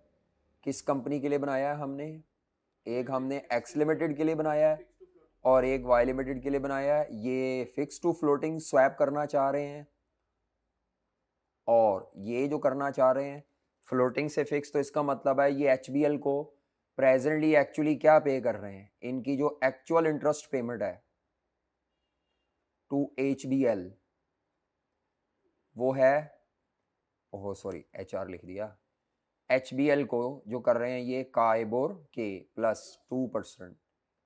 ये स्वैप से पहले की बात है, जब ये बैंक के पास जाते हैं कि भाई मैं स्वैप कराना चाहता हूं अपने फ्लोटिंग से जान छुड़ा के 3 साल के लिए। 3 साल बाद वो दोबारा इस पे आ सकते हैं, या दोबारा फ्लोटिंग को एक्सटेंड भी करा सकते हैं, उनकी एक्सपेक्टेशन। कुछ लोग 2 साल के लिए करते हैं, कहते हैं फिर दोबारा बैठेंगे, बार बार असेस करेंगे। कई लोग ये करते हैं कभी फिक्स से फ्लोटिंग 2 साल के लिए, फिर फ्लोटिंग से फिक्स, ये घूमते फिरते रहते हैं, ये चलता रहता है। अच्छा, अब स्वैप में यहाँ पे क्या होगा, यहाँ पे रिसीव क्या होगा, हाँ जी रिसीव क्या होगा, काइबोर रिसीव होगा। बैंक जरूरी नहीं होता कि वो स्वैप की सहूलत दें सारे बैंक। लोन असल में जब आपने लोन लिया होता है तो आपकी क्रेडिट वर्दीनेस को देख के बैंक ने लोन दिया होता है। तो बैंक नॉर्मली जब आप दोबारा जाते हैं रीनिगोशिएट करने, तो वो दोबारा आपकी क्रेडिट वर्दीनेस असेस करता है, सारा लंबा प्रोसीजर होता है। इसका प्रोसीजर इतना कॉम्प्लिकेटेड नहीं है, और बैंक को इसमें मार्जिन भी नज़र आ रहा है। तो यहाँ तो बैंक सट्टेबाजी कर रहा है ना, वो तो आपको बड़े आराम से एक्सेप्ट कर लेगा। उसने कौन सा कुछ देना है, एक हाथ लेना है, एक हाथ काइबोर लिया, दूसरे हाथ दे दिया, इथो 12% लेके 10। अब मुझे बताओ बैंक आपकी क्रेडिट असेस करेगा, को स्कोरिंग करेगा, को डॉक्यूमेंट्स मांगेगा। हाँ, बस थोड़ा सा वो करेगा ताकि आप अकाउंट खुलवाएगा आपसे, और अकाउंट में थोड़ी सिक्योरिटी रखवा लेगा कि तुझे नासी ना जाओ बाज। और दूसरा वो आपसे कहेगा पहले इस अकाउंट में पैसे भेजेंगे तो मैं आपको कंपनसेट करूंगा। हाँ, देने पहले आपने। तो इसीलिए चलो हम तो आगे पीछे लिख सकते हैं। तो रिसीव काइबोर फ्रॉम बैंक और पे फिक्स रेट टू बैंक। ठीक है, फ्रॉम और टू से मैं डिफरेंशिएट कर रहा हूं। ऐसे एरो भी बनाए थे ना, काइबोर वसूल कर लिया और फिक्स रेट पे कर दिया। कितने % था वो रेट, 12% पेमेंट है तो नेगेटिव लेनी है। ये सारे रेट्स पर एनम है, अगर वो कहे सवाल 6 माह के लिए करें, किसके लिए करें, 6 माह। तो फिर या तो इस आंसर को डिवाइडेड बाय 6 और 2 कर दें, या हर रकम को डिवाइड बाय 2 करते जाएं, डिवाइडेड बाय 2, तो वो 6 माह के लिए आ जाएगा। ये ज़रब 6/12। मैं वैसे आंसर को ही करता होता हूँ, लेकिन कई दफ़ा वो कर सकता है। मैं आपको ये सारी बातें बता रहा हूँ, ACC के उसमें आई हुई हैं कि रेट एनुअल है, लेकिन वो कहता है नहीं, टेबल नेट आउटकम का 6 माह के लिए बना के दो, तो फिर ये काइबोर प्लस 2% के आगे डिवाइडेड बाय 2 लिखा होगा है। समझ आ रही है? अब बताना ज़रा प्लस माइनस करके इफेक्टिव कॉस्ट क्या बन रही है इसकी, वो कैसे बन रही है। ये जो हाँ के से के कट गया, अब ये भी पेमेंट माइनस का है, ये माइनस का साइन है, माइनस प्लस माइनस होता है, 2% माइनस 12% माइनस, तो 14% माइनस। ये वाला जो प्लस है ना, जब ये इस माइनस के साथ खेलेगा तो बेचारा प्लस अपनी आइडेंटिटी लूज कर जाएगा। समझ आ रही है? इनडायरेक्टली अगर मैंने ये ऐसे लिखा हुआ है तो खोल के लिखने के लिए ये ऐसे है, ठीक है, ये ऐसे है। काइबोर भी पे हो रहा है, 2% भी पे हो रहा है, दोनों पेमेंट्स है ना, दोनों आउटफ्लो हैं। वो कई बच्चे ये परेशान हो जाते हैं कि प्लस का मतलब है ये रिसीव हो रहा है, जब ये प्लस ब्रैकेट में आ गया ना, इसका मतलब है ये दोनों पेमेंट्स करनी है। वो कई बार इसको 10 भी कर सकते हैं ना कि वो हाँ जमा 2 को -12 जी, बिल्कुल ऐसे हो सकता है। अच्छा, अब क्या होगा, मैं तो इसकी परसेंटेज ब्रैकेट खोल के देखता हूँ, कई दफ़ा बच्चे परेशान हो जाते हैं। तो 14% आ गई इसकी कॉस्ट, और इसकी क्या आ गई, इसकी आगे के काइबोर, ठीक है। अच्छा, अब ये जो फिक्स रेट मैंने लिखा है ना, और इधर भी फिक्स रेट पेमेंट के लिए, इसके प्रॉपर नाम है, इसके प्रॉपर क्या है। ये जो फिक्स वाला फ्लोटिंग पे देता है, ये 10%, ये जो लो रेट है इसको बिड रेट कहते हैं। छोटा रेट जो ये दे रहा है ना एक्स लिमिटेड बैंक को, उसको क्या बोलते हैं, low rate is known as bid rate, और बड़ा रेट जो है उसको कहते हैं आस्क रेट। बैंक जो मांग रहा है, बिड और आस्क रेट क्वेश्चन में ये गिवन होंगे। छोटे वाले रेट को कहते हैं बिड रेट। अगर आपको कहीं सोल्यूशन में यहाँ बिड रेट लिखा हुआ नजर आ जाए आई कैप के, तो परेशान नहीं होना। छोटे रेट को कहते हैं, छोटा मतलब 10%, और बड़ा रेट जो होगा, बड़ा ही था ना, ये 12% माई बैंक मांग रहा है, दियो मैनू, और ये बैंक को दे रहा है, ओ बैंक को दे रहा है, बैंक उसको दे रहा है 10%। बिड मीन्स ऑफर, बैंक जो ऑफर करेगा वो लो रेट करेगा। Bid rate means low rate जो ऑफर्ड बाय द बैंक, और ask rate means high rate demanded by the bank. तो ये बिड और आस्क रेट दिए होंगे, बच्चे कंफ्यूज हो जाते हैं, इस तरह लिखा होता है 10% से 12। अब बच्चे कहते हैं सर जी किड़ा लेना है, 10 लें कि 12 लें। तो जो कंपनी फिक्स से फ्लोटिंग पे जाना चाह रही है उसके लिए ये लो रेट रेलेवेंट है। जो कंपनी फ्लोटिंग से फिक्स पे जाना चाह रही है, तभी तो मैंने ऊपर टेबल के लिख दिया है, या तो डायग्राम बना लो। अब डायग्राम बनाने में तो बहुत टाइम लगेगा वहां पे, तो आपने तो ये 3 लाइनों का जवाब याद करना है बस। की कहते हो मुड़े हो, समझ आ रही है कि नहीं समझ आ रही, जी सर आ जा आज आ रही है। अच्छा चलो, आओ जरा सवाल करिए। बिड और आस्क रेट मैंने बता दिए हैं ताकि आपको ये मसला दरपेश ना हो। मैं किट पे आ रहा हूँ पहले, किट के सवाल, जरा किट में सवाल ज़्यादा हैं इसके, पास पेपर में नहीं आए हुए इतने, किट में ACCA वाले सवाल मिल रहे हैं। और आप नहीं करने तो इंटरेस्ट रेट का टॉपिक शुरू जहाँ से हो रहा है उसमें ये स्वैप है, करो भाई। 20.2 मैं एक्सेल पे करूँगा, सारा सवाल यही है बस। सारे सवाल में डॉलर डाटा है, ठीक है, ये टेंशन नहीं लेनी कि PKR में डाटा क्यों है डॉलर में, ये या सारा सवाल एक ही करेंसी में होगा।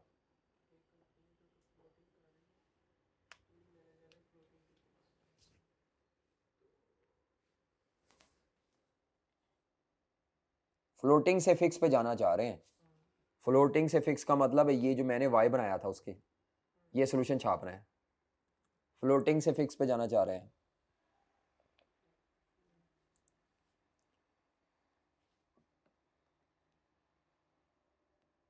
सिर्फ रेट्स में पूछा, अमाउंट नहीं पूछी, तो आपने परसेंटेज में सोल्यूशन कर देना है। 3 लाइनों का सोल्यूशन है, मैं एक्सेल पे करूंगा।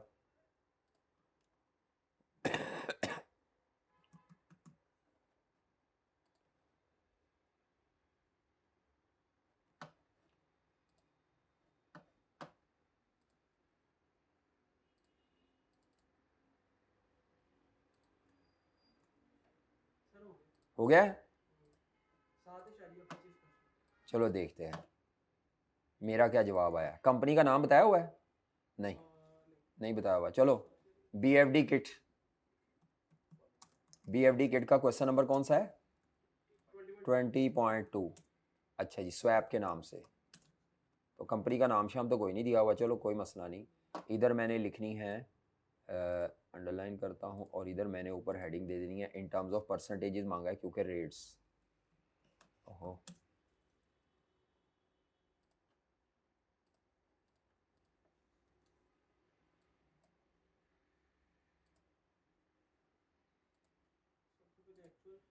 अच्छा जी, इन्होंने बैंक से लोन लिया हुआ है, कहाँ से? तो एक्चुअल इंटरेस्ट पेमेंट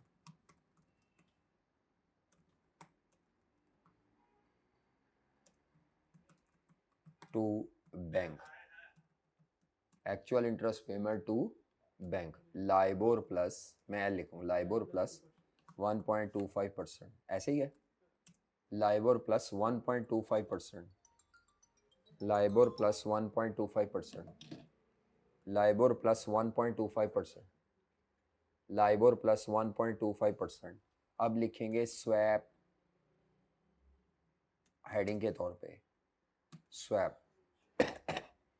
तो बेटा स्वैप में क्या है, क्योंकि ये लाइबोर पे कर रहे थे तो सबसे पहले ये लाइबोर रिसीव करेंगे, जो पे कर रहे हैं वो रिकवरी चाहते हैं, तो receive LIBOR under swap arrangement. हाँ जी, ये लाइबोर रिसीव करेंगे, जिससे लाइबोर लाइबोर से क्या हो जाएगा, कट होके 1.25% रह जाएगा, और इन्हें जो पे करना पड़ेगा, हाँ जी आपने फिक्स नहीं लिखना, इनको जो पे करना पड़ेगा, अब वो पे करना पड़ेगा क्या, बिड रेट पे करना पड़ेगा या आस्क रेट? तो ये बिड लो होता है, आस्क हाई होता है, तो इनको हाई देना जब भी है ना, परसेंट फिक्स वाली तो हाई देनी है, 5.25% देना पड़ेगा, जिसका मतलब है कि इनको जो इफेक्टिव कॉस्ट पड़ेगी,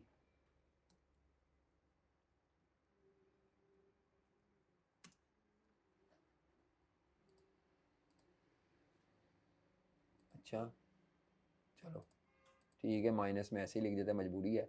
5 पॉइंट क्या था? 5.25। तो इसका मतलब है इन्हें जो इफेक्टिव कॉस्ट पड़ेगी, effective annual interest cost after swap, तो मेरे हिसाब से 1.25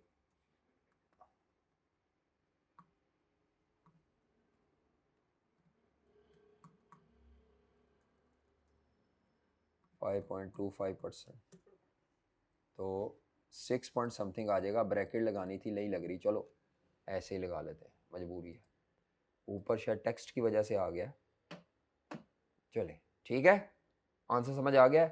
अब इस आंसर का मतलब क्या है, अगले 4 साल तक लाइबोर जिधर मर्जी चला जाए, इनको यही कॉस्ट पड़नी है। आप इसमें चाहे लाइबोर रिज्यूम करके देख लें, वेरीफाई कर लें, अगर मैं लाइबोर को 15% पे ले जाता हूँ, कभी लाइबोर को मैं 12% पे ले आता हूँ, अगले 4 सालों में वेरीफाई करके देख लें, वो जितनी मर्जी फ्लक्चुएशन हो जाए, जवाब यही निकलना है।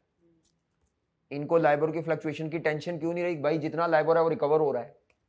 फेवरेबल भी नहीं या लॉस वाले कुछ भी नहीं, हाँ, इनको क्या पे करना पड़ेगा, सॉरी लिखा ही नहीं मैंने,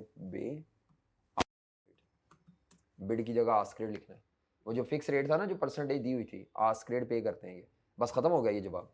आगे 20 इशारिया करे जी 4, 20.4 ये करे,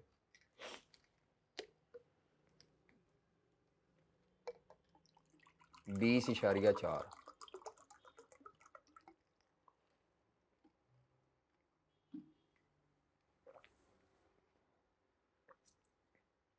company X can borrow for 6 years at a fixed rate of 7.25 for a variable rate of LIBOR plus 1.5. Company Y can borrow 6 years 8% of LIBOR 1.5. Company X wants to borrow at floating rate and company Y wants to borrow at fixed rate. The rates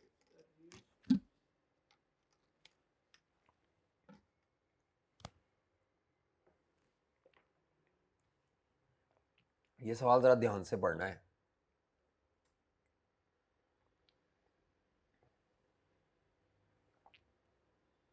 ये मैं कराता हूँ, आप खप जाएंगे, कहता है करेंगे, करो चलो। इसको 1 मिनट रोकिएगा भाईजान ज़रा, ताकि टाइम ज़ाया ना हो जी। सबसे पहले रिक्वायरमेंट पर आए।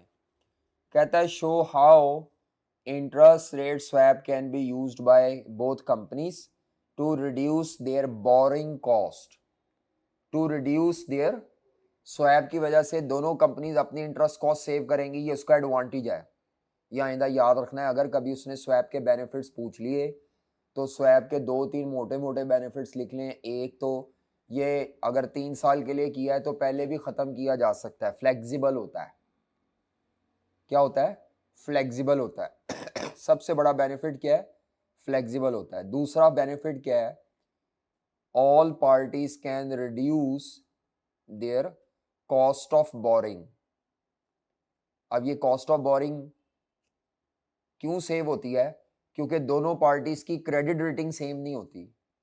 उनकी क्रेडिट रेटिंग में डिफरेंशियल की वजह से और अदर फैक्टर्स कुछ इकोनॉमी के होते हैं या बैंक टू बैंक भी वेरी करता है, इसीलिए ये कॉस्ट रिड्यूस कर सकते हैं। समझ आ रही है? पहला फायदा क्या है? दूसरा, हाँ जी, ओवर द काउंटर होने की वजह से किसी भी कोई भी दो पार्टीज कर सकती हैं। अभी ये वाला तो बैंक से ही होगा, लेकिन जो दूसरा वाला मैंने नहीं बताया था, ये ओवर द काउंटर है तो किसी भी अमाउंट के लिए हो सकता है। अमाउंट लेकिन सेम हो तो बेहतर है। किसी भी ड्यूरेशन के लिए हो सकता है, किसी भी करेंसी में हो सकता है। ये इसका बेनिफिट है। ये फ्लेक्सिबिलिटी में भी लिख सकते हैं आप ऊपर। समझ आ रही है? फ्लेक्सिबल, वहां मैंने फ्लेक्सिबिलिटी बताई थी अर्ली टर्मिनेशन। अर्ली टर्मिनेशन की फ्लेक्सिबिलिटी यानी swap can B, exit root होता है आपके पास। बैंक ने आपसे कहा होता है 3 साल के लिए करना है, 2 साल बाद आप स्वैप एग्जिट कर सकते हैं। ये 5 साल के लिए स्वैप करना है तो आप एग्जिट कर सकते हैं। स्वैप के ऊपर री स्वैप भी हो जाता है, यानी आपने फिक्स टू फ्लोटिंग किया और आपको लगा नहीं मसा नहीं आ रहा, आप फ्लोटिंग टू फिक्स पे भी स्वैप हो सकते हैं एक और एग्रीमेंट में। At a time you can enter into multi swap agreements. इससे क्या होता है, वो जो आपसे फैसला गलत हो गया है आप ठीक कर सकते हैं। ठीक है, तो company can restructure it's interest commitments. Restructure interest commitments, ये हो गए इसके फायदे इंटरेस्ट रेट स्वैप के। नुकसानात में सबसे बड़ा जो नुकसान है, सबसे बड़ा नुकसान है काउंटर पार्टी रिस्क।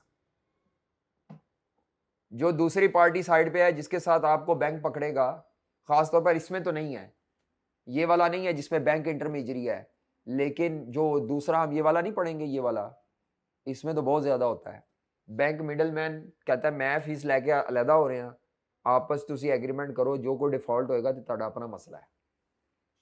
तो इसमें एक पार्टी दूसरी पार्टी की तरफ से मतलब डिफॉल्ट रिस्क फेस करेगी ना, यारो मैं दे जाना इंटरेस्ट पेमेंट, वो नहीं दे रहा, तो इसको बोलते हैं काउंटर पार्टी रिस्क। क्योंकि ये दो बार ये इसमें तो बैंक पकड़ लेगा, इसमें तो बैंक है ना दरमियान में, तो बैंक दोनों को मिलने नहीं देगा, बैंक सेलेक्ट भी जरा ध्यान से करेगा।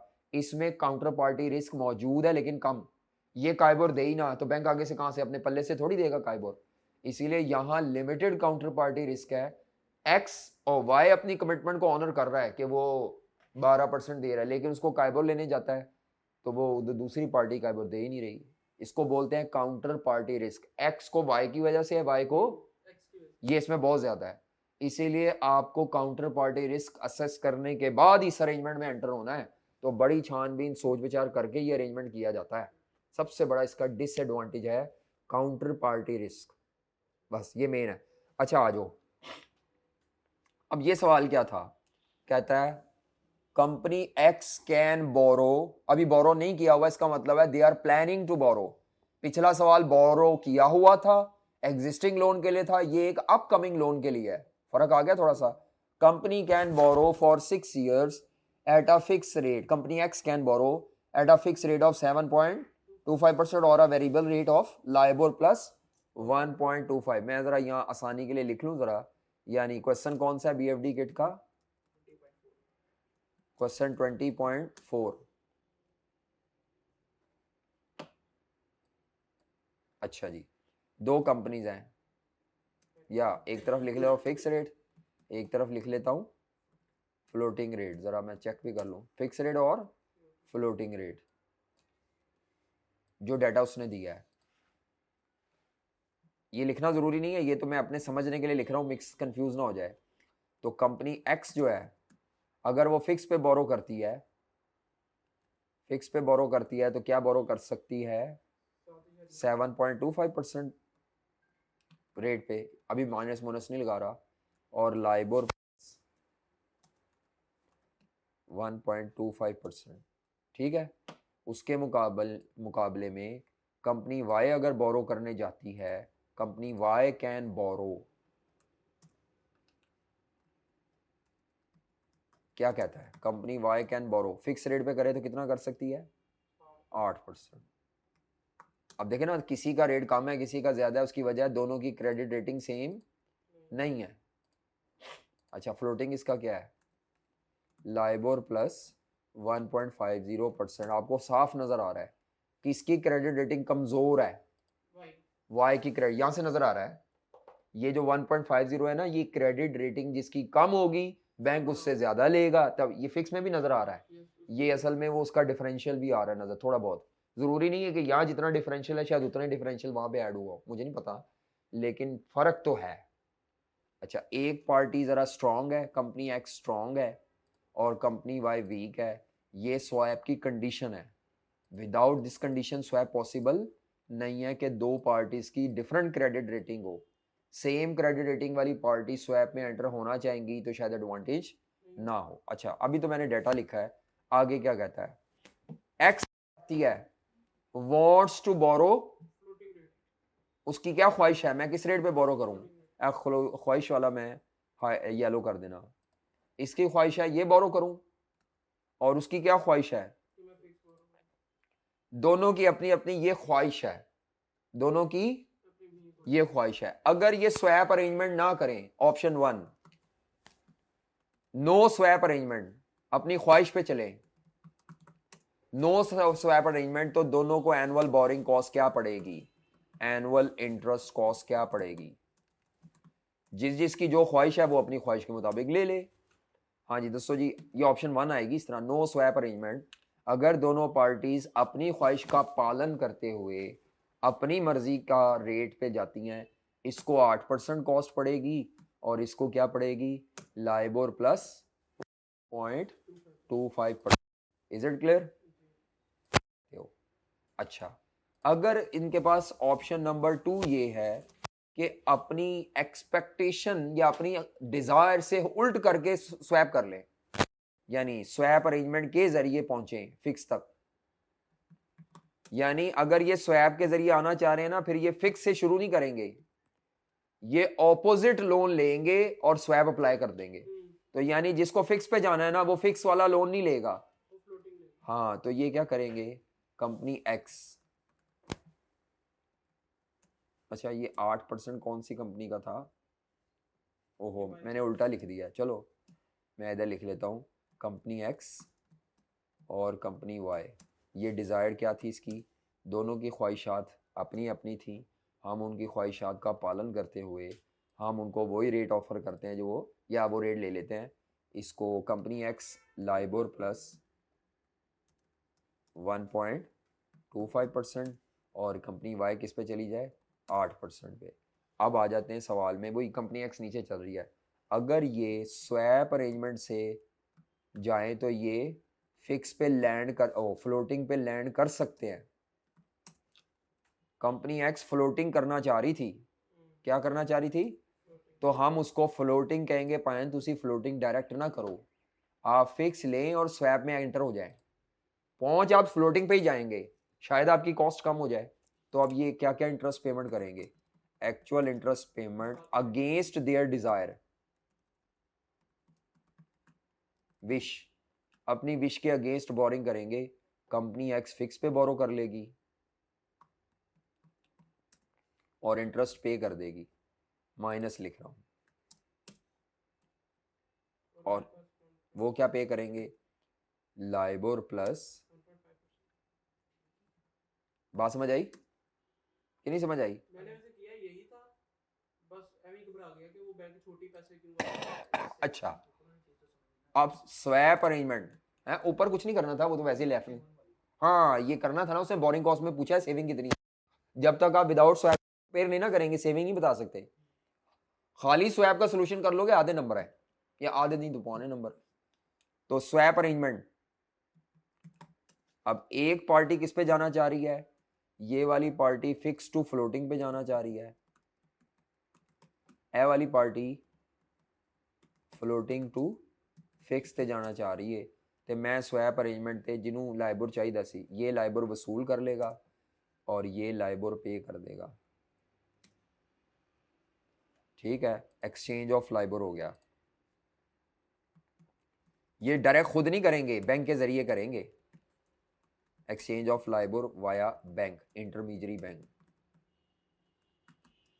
अच्छा, अब बैंक किसको आस्क रेट ऑफर करेगा, किसको बिड रेट करेगा। अब इसने एक रेट पे करना है, तो जो पे करने वाला है वो आस्क रेट पे करेगा, वसूल करने वाले को बैंक जो देगा वो बिड रेट देगा, दरमियानी बैंक दी जेब च जाएगा। तो exchange of bid and ask rate, exchange of bid and ask rate.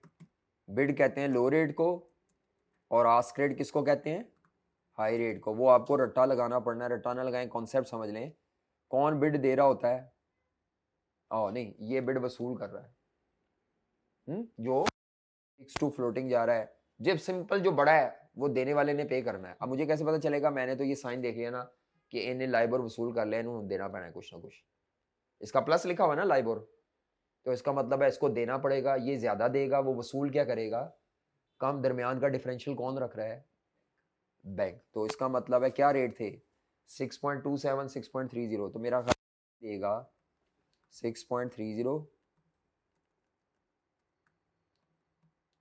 और वो वसूल क्या करेगा 6 पॉइंट, कई बच्चे 2 लाइनों में लिख लेते हैं, वो कहते हैं सर जी कंफ्यूज हो रहे हैं। तो कोई मसला नहीं, आपकी मर्जी है। अगर आप 2 लाइनों में लिखना चाहते हैं तो पहले ऐसे लिखेंगे, exchange of rate, exchange of या receipt of bid rate by company X from bank, A लिखता होते।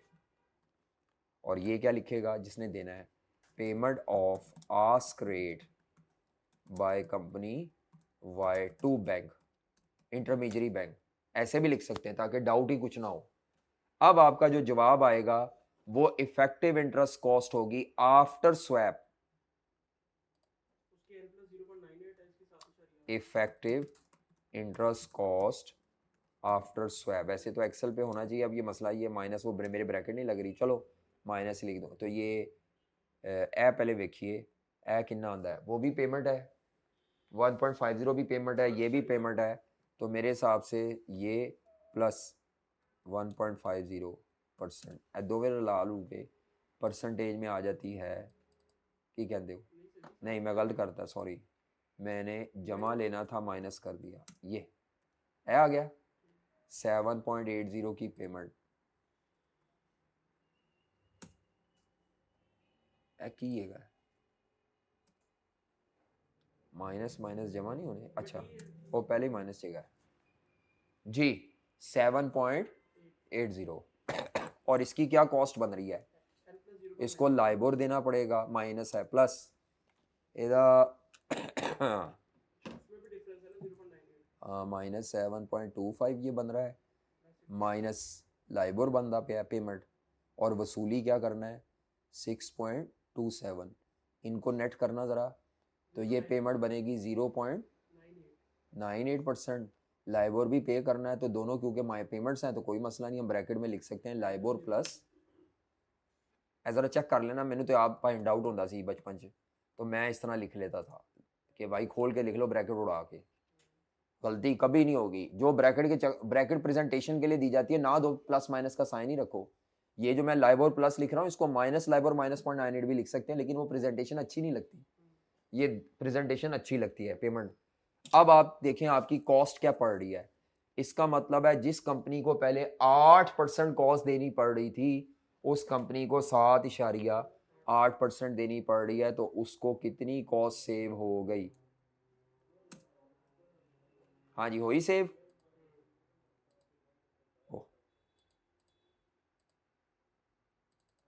की कहते हो, ये क्या आ गई, रिडक्शन इन बोरिंग कॉस्ट या सेविंग ड्यू टू स्वैप। उम्मीद है आपको सवाल ही समझ नहीं आया था, अब आ गया, क्योंकि अब 2 ऑप्शन में करना चाहिए था सवाल आपको। आपने सवाल को ऑप्शन के बगैर सोचा, आपने कहा शायद स्वैप वाला ही करना है, नहीं, उसने जब ख्वाहिश बता दी तो इसका मतलब है उनकी ख्वाहिश के मुताबिक चलें, तो वो स्वैप नहीं है। हम अपनी तरतीब से चलें एज अ फाइनेंस मैनेजर, तो हम तो कहेंगे भाई तुम्हारे लिए फ़ायदेमंद ये है, क्या कर रहे हो, लंबे चक्रों में क्यों पड़े हो। अब जो लाइबोर प्लस 1.25 की पेमेंट होनी थी, इतने माइनस ही लिखे, लाइबोर प्लस 1.25 की जो पेमेंट होनी थी, अब वो पेमेंट जो हो रही है वो कितने पे हो रही है, अभी माइनस ही लिख लेते हैं, लो जी, उनकी होएगा लो, ठीक है। ओए ये तो माइनस का सर गलत हो गया, सेविंग आनी चाहिए।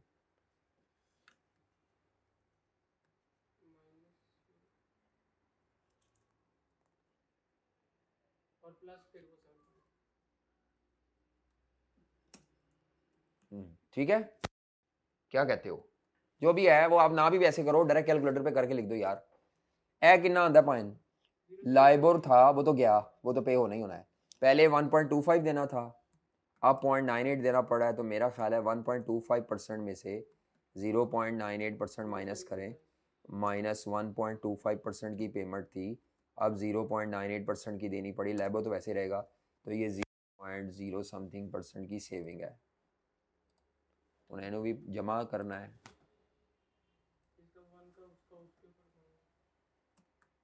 हेलो, ठीक है, दोनों की सेविंग आ गई, दोनों को ये फ़ायदा हुआ है, दोनों अगर स्वैप करते हैं तो, और दोनों का ये फ़र्क किस वजह से था, एक की क्रेडिट रेटिंग स्ट्रॉन्ग थी, एक की क्रेडिट रेटिंग वीक थी। इज इट क्लियर, ये सवाल समझ आ गया, इतना सही होना है, ये मैक्सिमम पेपर के लेवल का सवाल है, ऐसे ही करना पड़ेगा ज़्यादा से ज़्यादा, वो आपको 2 दफ़ा सवाल ऐसे ही कराएगा कि हैं, समझ नहीं आई।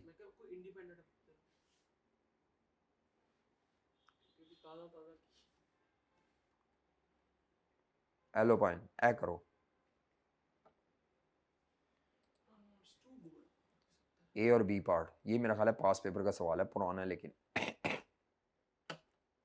ये पास पेपर का है, इमरान लिमिटेड।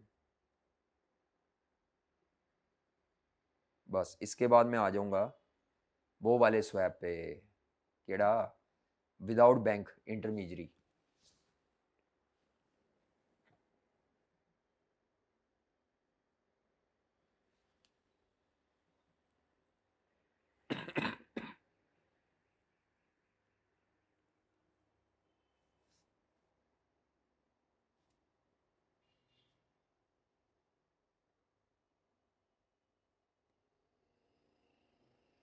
दो पार्टियों का नहीं थी इसमें, सिर्फ इमरान लिमिटेड और बैंक है।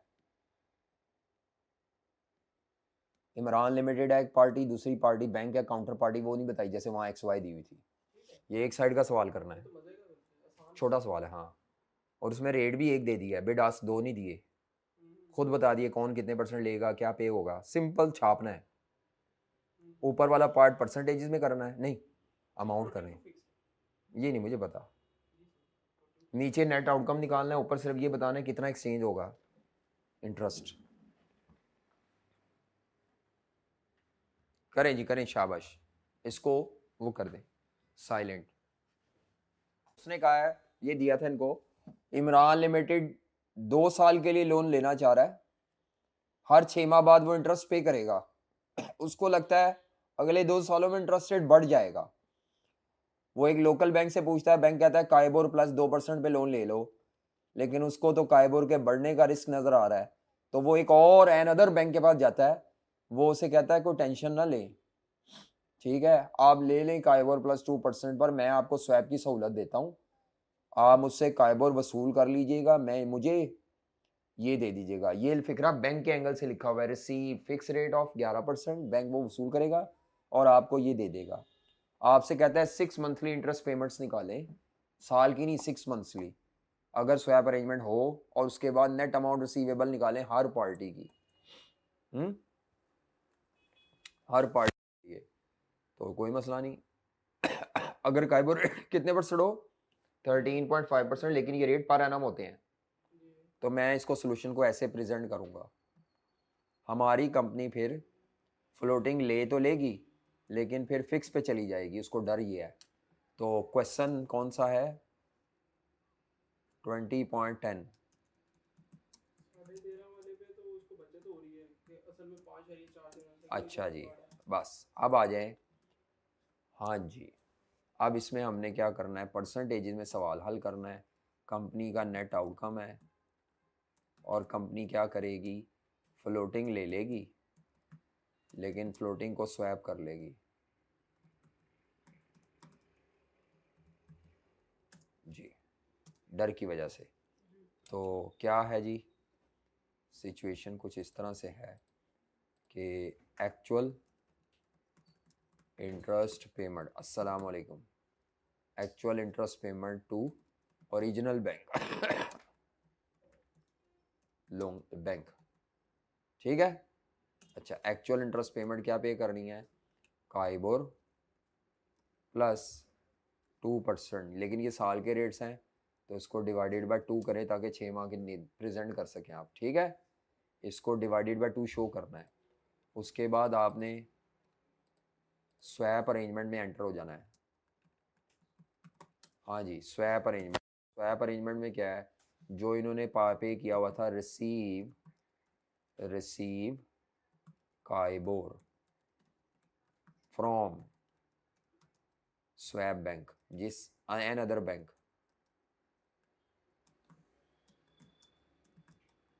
तो उससे काइबोर वसूल कर देना है। और हाँ, K/2 सॉरी, और उससे पे क्या कर देना है, पे, हाँ जी पे। अच्छा, जब पे करना होता है उसको कहते हैं आस्क रेट, जो बैंक मांग रहा है टू एन अदर, वही वाले स्वैप वाले बैंक को कितना पे करना है, 11%, लेकिन उसको भी डिवाइडेड बाय 2 करके। तो मेरा ख्याल है ये तो मैं कर सकता हूँ, 11% डिवाइडेड बाय 2, एल ऐते आ सकता है डायरेक्ट ही। इसको क्यों नहीं कर सकता, क्योंकि इसमें अब इसको प्लस माइनस इसको भी आप कर सकते हैं। जब आप इसको करेंगे, अगर आप इसको करते हैं तो ये बन जाएगा 0.5K प्लस 1%, ठीक है, डिवाइडेड बाय 2 करके। पता लगा मैंने क्या किया है? हाँ, ये 0.5K हो जाएगा। ये भी हाँ 0.5K, ये समझ नहीं आती कई बच्चों को, ये क्या किया डिवाइड बाय, वो अजीब सी प्रेजेंटेशन है। तो 0.5K वसूल होगा, ठीक है। तो अब आप आके इसकी इफेक्टिव इंटरेस्ट पेमेंट निकाल सकते हैं 6 माह के लिए। तो 6 मंथली इंटरेस्ट पेमेंट्स परसेंटेज में, तो ये आंसर क्या आ जाएगा, मैं अब यहाँ पर वैसे ही कर रहा हूँ। तो ये काइबोर, ये से तो ये कल्चर मेरा ख्याल है माइनस का 6.5% बन जाना है, ये जवाब है। अच्छा, लेकिन ये पर एनम जवाब है, नहीं, ये जो 5.5 था, हाँ वो भी हाँ सेमी एनुअल ही था, सॉरी, ठीक है, ये पहले सेमी एनुअल जवाब आ गया। अब आपसे उसने क्या मांगा है, कहता है अगर मार्केट में काइबोर 13.5% हो जाए या 9% हो जाए तो मैं इसी के आगे लिख देता हूँ ए, अमाउंट्स में जवाब निकालना है, नेट अमाउंट रिसीवेबल पेबल बतानी है। तो ये जो आपने निकाली है ना परसेंटेज में, इसकी जगह काइबोर की परसेंटेज फिल कर ले तो जवाब आ जाएगा। काइबोर की परसेंटेज कितनी है, पहले केस में काइबोर की परसेंटेज कितनी है, 13.5। इसका मतलब है पहले केस में 13.5% है काइबोर की परसेंटेज। तो मैं यहाँ पे क्या, और वो है पर एनम है, तो इसका मतलब है ये होगा, लोन की अमाउंट कितनी है, 70 million, 70 million into 13.50 divided by 2, हाँ जी, नहीं 13 उसको, हाँ डिवाइडेड बाय 2 प्लस 1 करना है ना, तो वो 13.5 का हाफ क्या आता है, 6.75 और 1 7.75 बनेगा ना। तो 70 मिलियन, 70 मिलियन या 70 मिलियन था इनटू 7.75%, ये इंटरेस्ट पेमेंट आ गई, ठीक है। अगर मैं ये पार्ट कर रहा हूँ बी पार्ट जिसमें 9% है, तो इसी चीज़ को मैं 9% के लिए भी कर सकता हूँ। 5.5%। हाँ जी, 5.5%। ये लें। 38 अच्छा, अगर मैं इसको ना देखूँ, डायरेक्ट वो अपने आम तरीके से निकालूँ 70 मिलियन इंटू 15.5% इंटू 6/12, तब भी वही आ जाना है। अगर मैं प्रेजेंटेशन ऐसे दे दूँ 70 मिलियन मैंने ऐसे ही किया 15.5 इंटू काइबोर प्लस था 15.5% पर एनम इंटू 6/12, तो ये वही अमाउंट आ जाएगी। ये बल्कि ज़्यादा बेहतर प्रेजेंटेशन हो जाएगी, इसमें ये पढ़ना ही नहीं पड़ेगा। वैसे तो दोनों तरीके ठीक है। अच्छा, अब आ जाए ये वाली अमाउंट, ये कैसे आएगी? ये आएगी 70 मिलियन, इन्हीं कॉपी करने हैं। हेलो जी, 70 मिलियन इंटू 5 देख लेना, ये वसूल होना है। देख के यार सही बताओ, मैं दोबारा चेक करूँगा, मुझे नहीं पता। तो 13.50 को इंटू 0.5 करें तो 6.75, हाँ 6.75% वसूल होगा। तो ये आता है, वसूल होना है ये, और हमने 5.5% पे करना है। ये 5.5% पे करना है, तो इसको कॉपी करें कंट्रोल सी या ऊपर से किधर वो। अच्छा,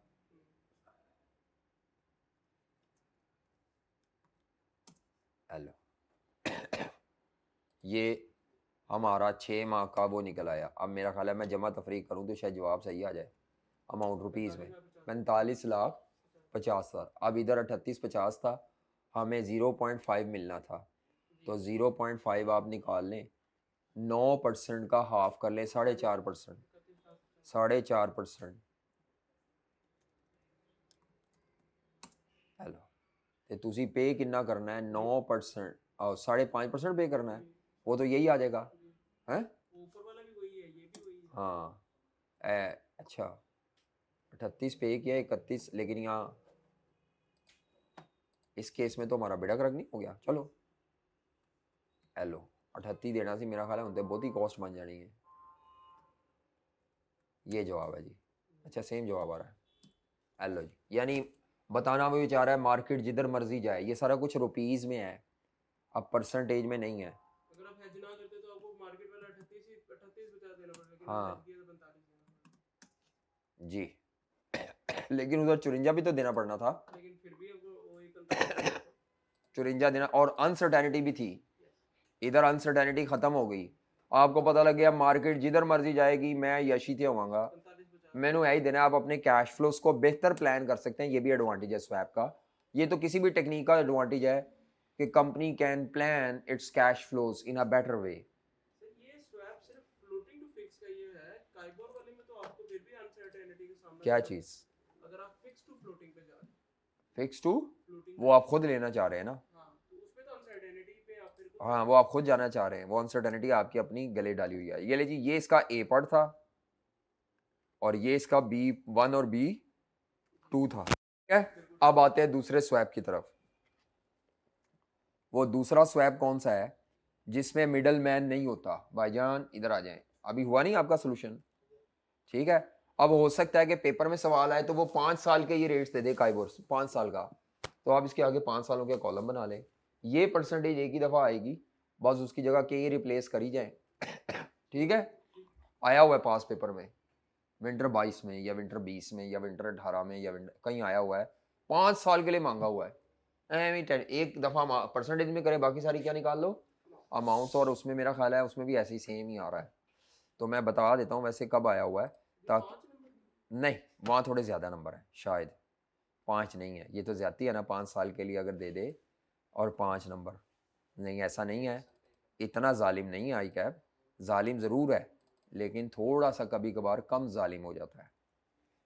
जब उसने साल ज़्यादा कर देने हैं तो उसने आपको थोड़ा सा फैसिलिटेट करना है। जी, विंटर 8 में आया हुआ है ये इमरान लिमिटेड, ये 10 नंबर के लिए आया हुआ है इमरान लिमिटेड, ठीक है हो गया। सिल्वर भी है। ये विंटर 16 पार्ट ए ये है। ओके, रमजी। हाँ, रमजी कॉरपोरेशन, इसमें 5 साल के लिए और नंबर देखे ना 17 बीच में, ये थ्योरी भी है लेकिन चलो देख लेते हैं ज़रा। विंटर कौन सा है? 17 नहीं 16, 16 विंटर 16 नंबर 17। पहला ही सवाल है।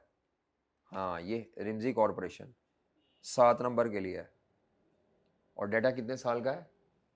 एक दो नहीं है, दूसरा तीसरा चौथा पांचवा। हेलो पाइन, तो ये इसमें वैसे है भी डिबेंचर, आपको डिबेंचर फ्लोटिंग रेट आ रहा है टीएफसी, और आपने उसको, बच्चे परेशान होते हैं डिबेंचर तो होता है नहीं, आई कैप कुछ भी दे सकता है, परेशान नहीं होना। ये आपका होमवर्क लिख लें, कल का होमवर्क है, इसको करके आना है आपने ए पार्ट, और स्ट्रक्चर यही फॉलो करना है। आई कैप का जवाब ना कॉपी करने बैठ जाना, बड़े लंबे तरीके से किया हुआ है। पहले परसेंटेज में डिस्प्ले कर लो, फिर उसी के मुताबिक आगे अमाउंट्स निकालते जाओ। विंटर 16 विंटर 16 क्वेश्चन नंबर 1 रिमजी कॉर्पोरेशन, ठीक है। अच्छा, अभी हमने कौन सा स्वैप पढ़ना है? इंटरेस्ट रेट स्वैप ही पढ़ना है, लेकिन ये वाला, हाँ जी, इंटरेस्ट रेट स्वैप, जिसमें बैंक एज एन इंटरमीडियरी नहीं। होगा तो सही, लेकिन वो आपको आमने सामने बिठा देगा, सारी पार्टीज को आमने, सारी तो नहीं, दो ही पार्टीज होती हैं, उनको आमने सामने बिठा देगा और कहेगा करो अरेंजमेंट, ठीक है।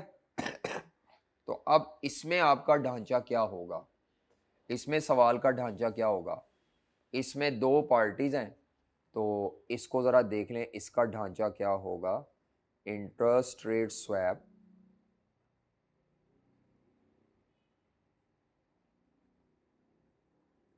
स्वैप,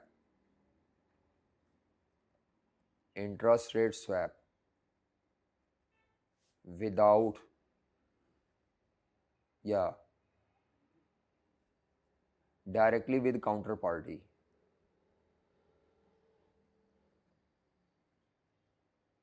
बैंक इसमें सिर्फ फीस लेता है, बैंक इसमें इंटरमीडियरी का रोल बहुत वो नहीं प्ले कर रहा, बस दोनों की मीटिंग कराने के लिए है कि बैंक आ जाओ मीटिंग कराइए, अपनी फीस खरी करेगा, ठीक है, समझ आ रही है।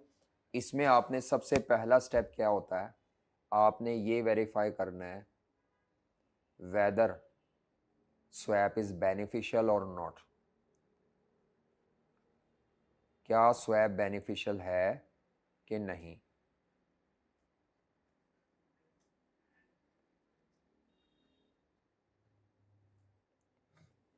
दोनों कंपनीज के लिए क्या स्वैप बेनिफिशियल है कि नहीं। नेट आउटकम का टेबल नहीं बनाना अभी, क्या स्वैप बेनिफिशियल है कि नहीं।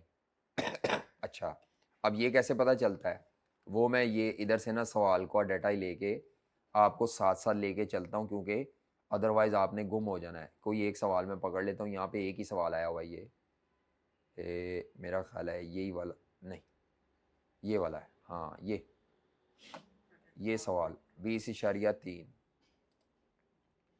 कहता है, पढ़ रहा हूँ, ये टेबल ज़रा ध्यान से देखना है, कहता है entity A has credit rating and entity B has triple B credit rating. अच्छी किसकी है? Double A. हाँ, मैंने कहा था ट्रिपल ए सबसे बेहतर रेटिंग होती है, उससे हल्की होती है क्रेडिट रेटिंग, डिफॉल्ट रिस्क होता है थोड़ा सा, डबल ए फिर सिंगल ए फिर ट्रिपल बी, तो बी की रेटिंग कमजोर है। Both company wants to raise same amount of long term debt, ठीक है, सेम अमाउंट लेना चाहते हैं। Entity A wants to borrow at floating rate of interest, wants to borrow, अगर ये स्वैप पे नहीं जाते हैं तो अपनी ख्वाहिश का पालन करेंगे, और अगर स्वैप पे जाना है फिक्स नहीं। तो फिक्स लेके फ्लोटिंग पे स्वैप करेंगे, ठीक है। तो entity A wants to borrow at a floating rate of interest and entity B wants to borrow at a fix rate, यानी एक फ्लोटिंग पे लेना चाह रही है और एक फिक्स पे, और ये रेट्स दे दिए दोनों के। बी का देखो ये ज्यादा है क्योंकि इसकी क्रेडिट रेटिंग कमजोर है, उसकी क्रेडिट रेटिंग अच्छी है, तभी लाइबोर के ऊपर कम ऐड हुआ हुआ है। कहता है a bank has identified an opportunity to arrange interest rate swap with in the companies, it would expect to receive profit margin on arrangement of 0.1% of the notional principal, जो भी amount होगी उसका ये क्या ले लेंगे 0.1%. The remaining benefits of the credit arbitrage would be shared equally between two parties. यानी जो भी स्वैप से बेनिफिट है बैंक ने उसमें से 0.10 लेके साइड पे हो जाना है, बाकी स्वैप के बेनिफिट दोनों पार्टी में हाफ हाफ शेयर होंगे. समझ आ रही है? अब ये कितनी अमाउंट बनेगी, हमने अमाउंट्स में नहीं करना, हमने गेम परसेंटेज में ही सारी सॉल्व करनी है. अमाउंट में करना है तो आपको अपनी तरफ से कोई ना कोई अमाउंट एज्यूम करनी. वैसे स्वैप का सवाल अमाउंट्स में नहीं होता, परसेंटेज में ही होता ज़्यादातर. कहता है कभी मांग ले तो मांग ले, explain how interest rate swap might be arrange and show the effective interest rate that will be paid by each entity as a result of swap. तो उसने रेट्स ही मांगे हैं और हर एंटिटी की स्वैप के इंटरेस्ट रेट अगर अरेंज हो तो क्या कॉस्ट पड़ेगी, ये मेन रिक्वायरमेंट है. अब आप आ जाएं तो सबसे पहले आपने ये देखना है 0.1% दोनों से ले लो. ईच पार्टी नहीं लिखा हुआ लेगा, यानी 0.05. वो कर सकते हैं. अगर आपने ईच पार्टी को चार्ज करना है तो 0. ईच पार्टी नहीं ना लिखा, इसका मतलब है ओवरऑल में से ले लेगा. तो भावें हम तुसी आधे कर लो ना दो, वैसे बेनिफिट इक्वल हो रहे हैं तो कॉस्ट भी इक्वली चार्ज होनी है दोनों को. पागो बेवकूफ़ी होगी कि अगर आप उस हाँ, या वो कह देता कि जो बेनिफिट्स हैं एंटिटी ए 75% बेनिफिट इंजॉय करेगी क्योंकि उसकी क्रेडिट रेटिंग अच्छी है, एंटिटी बी 25% इंजॉय करेगी. फिर हो सकता है कि वो फिर भी मैं वैसे ना बताया तो इक्वली करता हूँ, लेकिन आपको बता सकता है कि जी कॉस्ट भी इक्वली इसी रेशियो से शेयर होगी, वो उसकी मर्जी है. फिर वो नॉर्मली ईच पार्टी लिख देता होता है कि इससे इतने लेगा, इससे इतने लेगा. ठीक है. अभी बैंक ने कहा भाई मैंने आपसे ओवरऑल जो भी बेनिफिट है उसका 0.1% लेना है, बाकी आपका है, आप दोनों एंजॉय करें जितना मर्जी करो. उन्होंने आपस में कैसी बराबर बराबर कराएंगे, दो में पार्टनर है. तो बेटा अब आपने इसको कैसे लेके चलना है, सबसे पहले देखना है कि क्या स्वैप बेनिफिशियल है दोनों पार्टीज के लिए. तो एक तो लेंथी सोल्यूशन है कि आप पहले उसके इंटरेस्ट कॉस्ट विदाउट स्वैप निकालें या वो करें, या ऐसे कर लें. दो सोल्यूशन के तरीके हैं, दोनों में से जो मर्जी करें. मैं जो करता हूं वो बता दूंगा, दोनों तरीके चलते हैं. मेथड नंबर 1, हाँ जी, मेथड नंबर 1 क्या है जो कि नॉन प्रोफेशनल नहीं है लेकिन फिर भी चलता है, ये भी चलता है कि आपने भी शायद किया हो. आप उनकी कंबाइंड इंटरेस्ट कॉस्ट निकाल लें एज पर विश, जिसको एज पर विश का मतलब है विदाउट स्वैप. और आप इन दोनों की कंबाइंड कॉस्ट निकाल लें अपनी विश के अगेंस्ट जाके.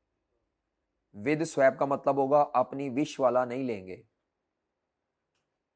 इस मेथड में विश बताना एग्जामिनर को जरूरी है, और अगर एग्जामिनर ने विश ना बताई तो मेथड 2 लगेगा जो कि यूनिवर्सल है. तो मैं मेथड 2 का हामी हूं, यूनिवर्सल मेथड, क्योंकि इसमें तो विश बता दिया ना, ये करना चाह रहा है, वो करना चाह रहा है. विश नहीं बताता, कई दफ़ा विश बता दे तो फिर तो ठीक है. अब ज़रा मुझे बताना, अगर ये अपनी अपनी ख्वाहिशात के मुताबिक लोन लेते तो एंटिटी ए कौन सा लेना चाह रही थी?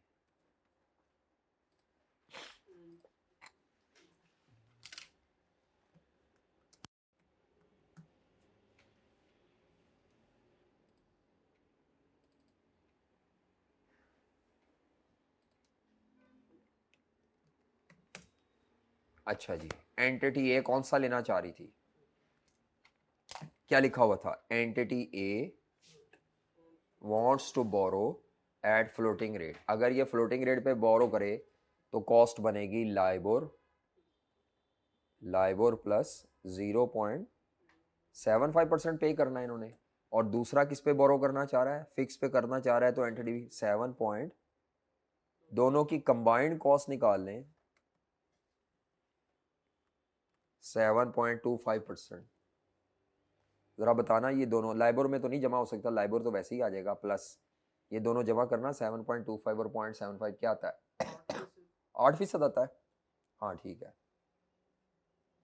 अगर ये स्वैप अरेंजमेंट ना करे तो दोनों की, क्योंकि दोनों ने बेनिफिट लेना है, दोनों की कंबाइंड कॉस्ट है लाइबोर प्लस. इस मेथड में उसको विश बताना जरूरी है, कौन सी कंपनी क्या विश कर रही है. विश नहीं बताएगा तो ये मेथड फ्लॉप है, फिर मेथड 2 यूनिवर्सल है. और मैं वही करूंगा बार बार, ये मुझे पसंद नहीं है. हालांकि ये आसान है, कोई मसला नहीं है, लेकिन इसके लिए विश के मोहताज हैं आप, वो बताए. अच्छा, अगर वो विश पे नहीं जाते दोनों अपने अपने ऑपोजिट लेते हैं फिर स्वैप करते हैं। मसलन जिसने फ्लोटिंग लेना था वो फिक्स ले लेता है, यानी जिसका ऊपर मैंने फ्लोटिंग लिखा है वो फिक्स ले लेता है, जिसका फिक्स लिखा है वो फ्लोटिंग ले लेता है और आपस में स्वैप कर लेते हैं। अच्छा मुझे बता, तो क्या था? LIBOR plus %। अब देखो, और आपस में एक्सचेंज कर लेंगे इंटरेस्ट पेमेंट्स वगैरह जो होती हैं। पूरा टेबल नहीं बनाना, बस ये आप देख लें कि स्वैप करके, मतलब ये एक्चुअल बोरिंग ये करेंगे, बाद में स्वैप हो जाएगी, कोई मसला नहीं। तो अब मुझे बताना जरा क्या आता है लाइबोर प्लस, इसका मतलब है without swap they are paying LIBOR plus 8%। with swap arrangement when they are going against their wish they have to pay LIBOR plus, it means they can save gross saving without fees। अभी they can save, इनका फर्क निकाल लें तो ये saving या benefit of the swap क्या है? ग्रॉस बेनिफिट स्वैप का कितना है? 0.4%। और इसमें से फीस अगर मैं माइनस कर दूं बैंक की 0.10%, तो दोनों पार्टीज के लिए नेट बेनिफिट जो बचा स्वैप से 0.30%। और इसको इक्वली स्प्लिट करेंगे तो 0.015 एक का है, दूसरी का भी यही होगा मेरा ख्याल है। ज़रा चेक करें, 0.3 को डिवाइड करें 2 पे।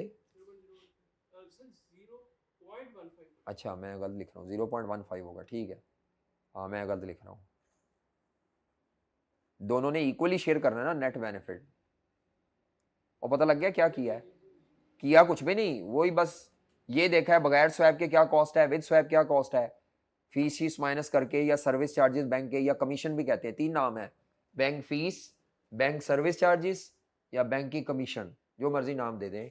माइनस करेंगे तो एंटिटी ए और बी दोनों के लिए जो शेयरिंग आ जाएगी 0.15%। ये आपके स्वैप से नेट बेनिफिट होना है दोनों को। आपका जब फाइनल जवाब आएगा उसमें ये बेनिफिट टैली करना चाहिए, नहीं तो आपके जवाब में गलती है कहीं, ठीक है। अच्छा अगर मैं ये ना करूं तो बड़ा छोटा सोल्यूशन है, वो क्या है? वो ये है, इसको सेम टू सेम छाप लें,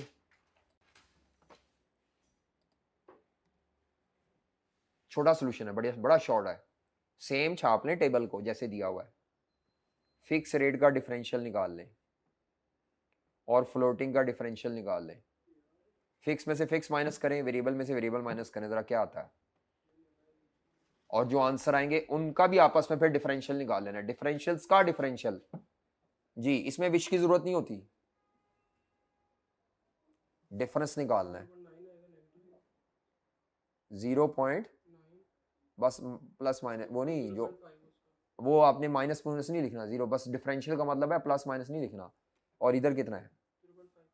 0.50। लाइबोर तो कैंसिल हो जाएगा ना, और इन डिफरेंशियल का डिफरेंस निकालें। ये आ गई ग्रॉस, इसमें से फीस माइनस करें। हेलो जी, हाँ ये जल्दी हो गया ना, और इसमें विश की भी जरूरत नहीं है। नो डाउट कई बच्चों को ये कॉन्सेप्ट समझाना जरा मुश्किल है कि गीता की है वो डिफरेंशियल वही बन रहे हैं, लेकिन इसमें आसान है, जरा जल्दी हो जाएगा सोल्यूशन। और ये प्रोफेशनल भी और ऐसे ही होता है ज्यादा।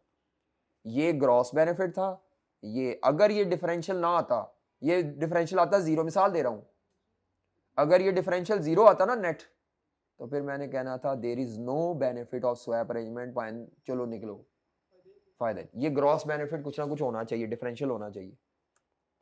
नहीं बात समझ आई? तो कंपनी ए का दोनों तरीके क्यों बताए हैं? बास टीचर ये बताते हैं, बास टीचर ये बताते हैं। और आप अगर कभी कोई लेक्चर सुन रहे हो किसी टीचर का, तो आप कहें अब सर ने पता नहीं की कराया है, तो आपको शायद ये उस वक्त आसान लगे, मैंने ये करवाना है, मैं ये फॉलो करूंगा, इसमें ये विश बता भी नहीं रहा केड़ा कौन सा लेना चाह रहा है, चक्कर ही कोई नहीं, बस डिफरेंशियल निकालें, इसमें no need of the wish. अच्छा थोड़ा सा अब आगे मसला आएगा इसमें। सर अगर ये बड़ा आ जाता स्कूल, क्या बड़ा आ जाता? ये वाला फ्लोटिंग वाले का, कोई मसला नहीं, फिर भी डिफरेंशियल ही लेना है। ये 0.90 होता, -1.50 होता, तो आपने डिफरेंशियल पॉजिटिव में ही लिखना है। डिफरेंशियल होना जरूरी है, पॉजिटिव नेगेटिव होना जरूरी नहीं है। समझ आ रही? हम कह रहे हैं डिफरेंशियल हमारे फायदे की चीज है। हाँ, differential is the benefit you can gain. अब मैं इसको इधर लिख देता हूँ, हेलो फ्लोटिंग पहले लिख दें, तो ये 0.50 आ जाएगा, ਫਿਕਸ ਇਧਰ ਲਿਖ ਦੇं 0.90 आ जाएगा ਹੁਣ ਤੁਸੀਂ ਕੱਢੋਗੇ ਤਾਂ ਮਾਈਨਸ 'ਚ ਆ ਰਿਹਾ ਹੋ नहीं मैं माइनस की माइनस ना इधर माइनस को अहमियत देनी है मतलब माइनस की फिगर नहीं निकालनी आपने निकालनी प्लस की है एब्सोल्यूट वैल्यूज लेनी है असल में ठीक है भाईजान फैसल भाईजान जी इसको ज़रा बंद कीजिएगा आप कल हमारे साथ नहीं हैं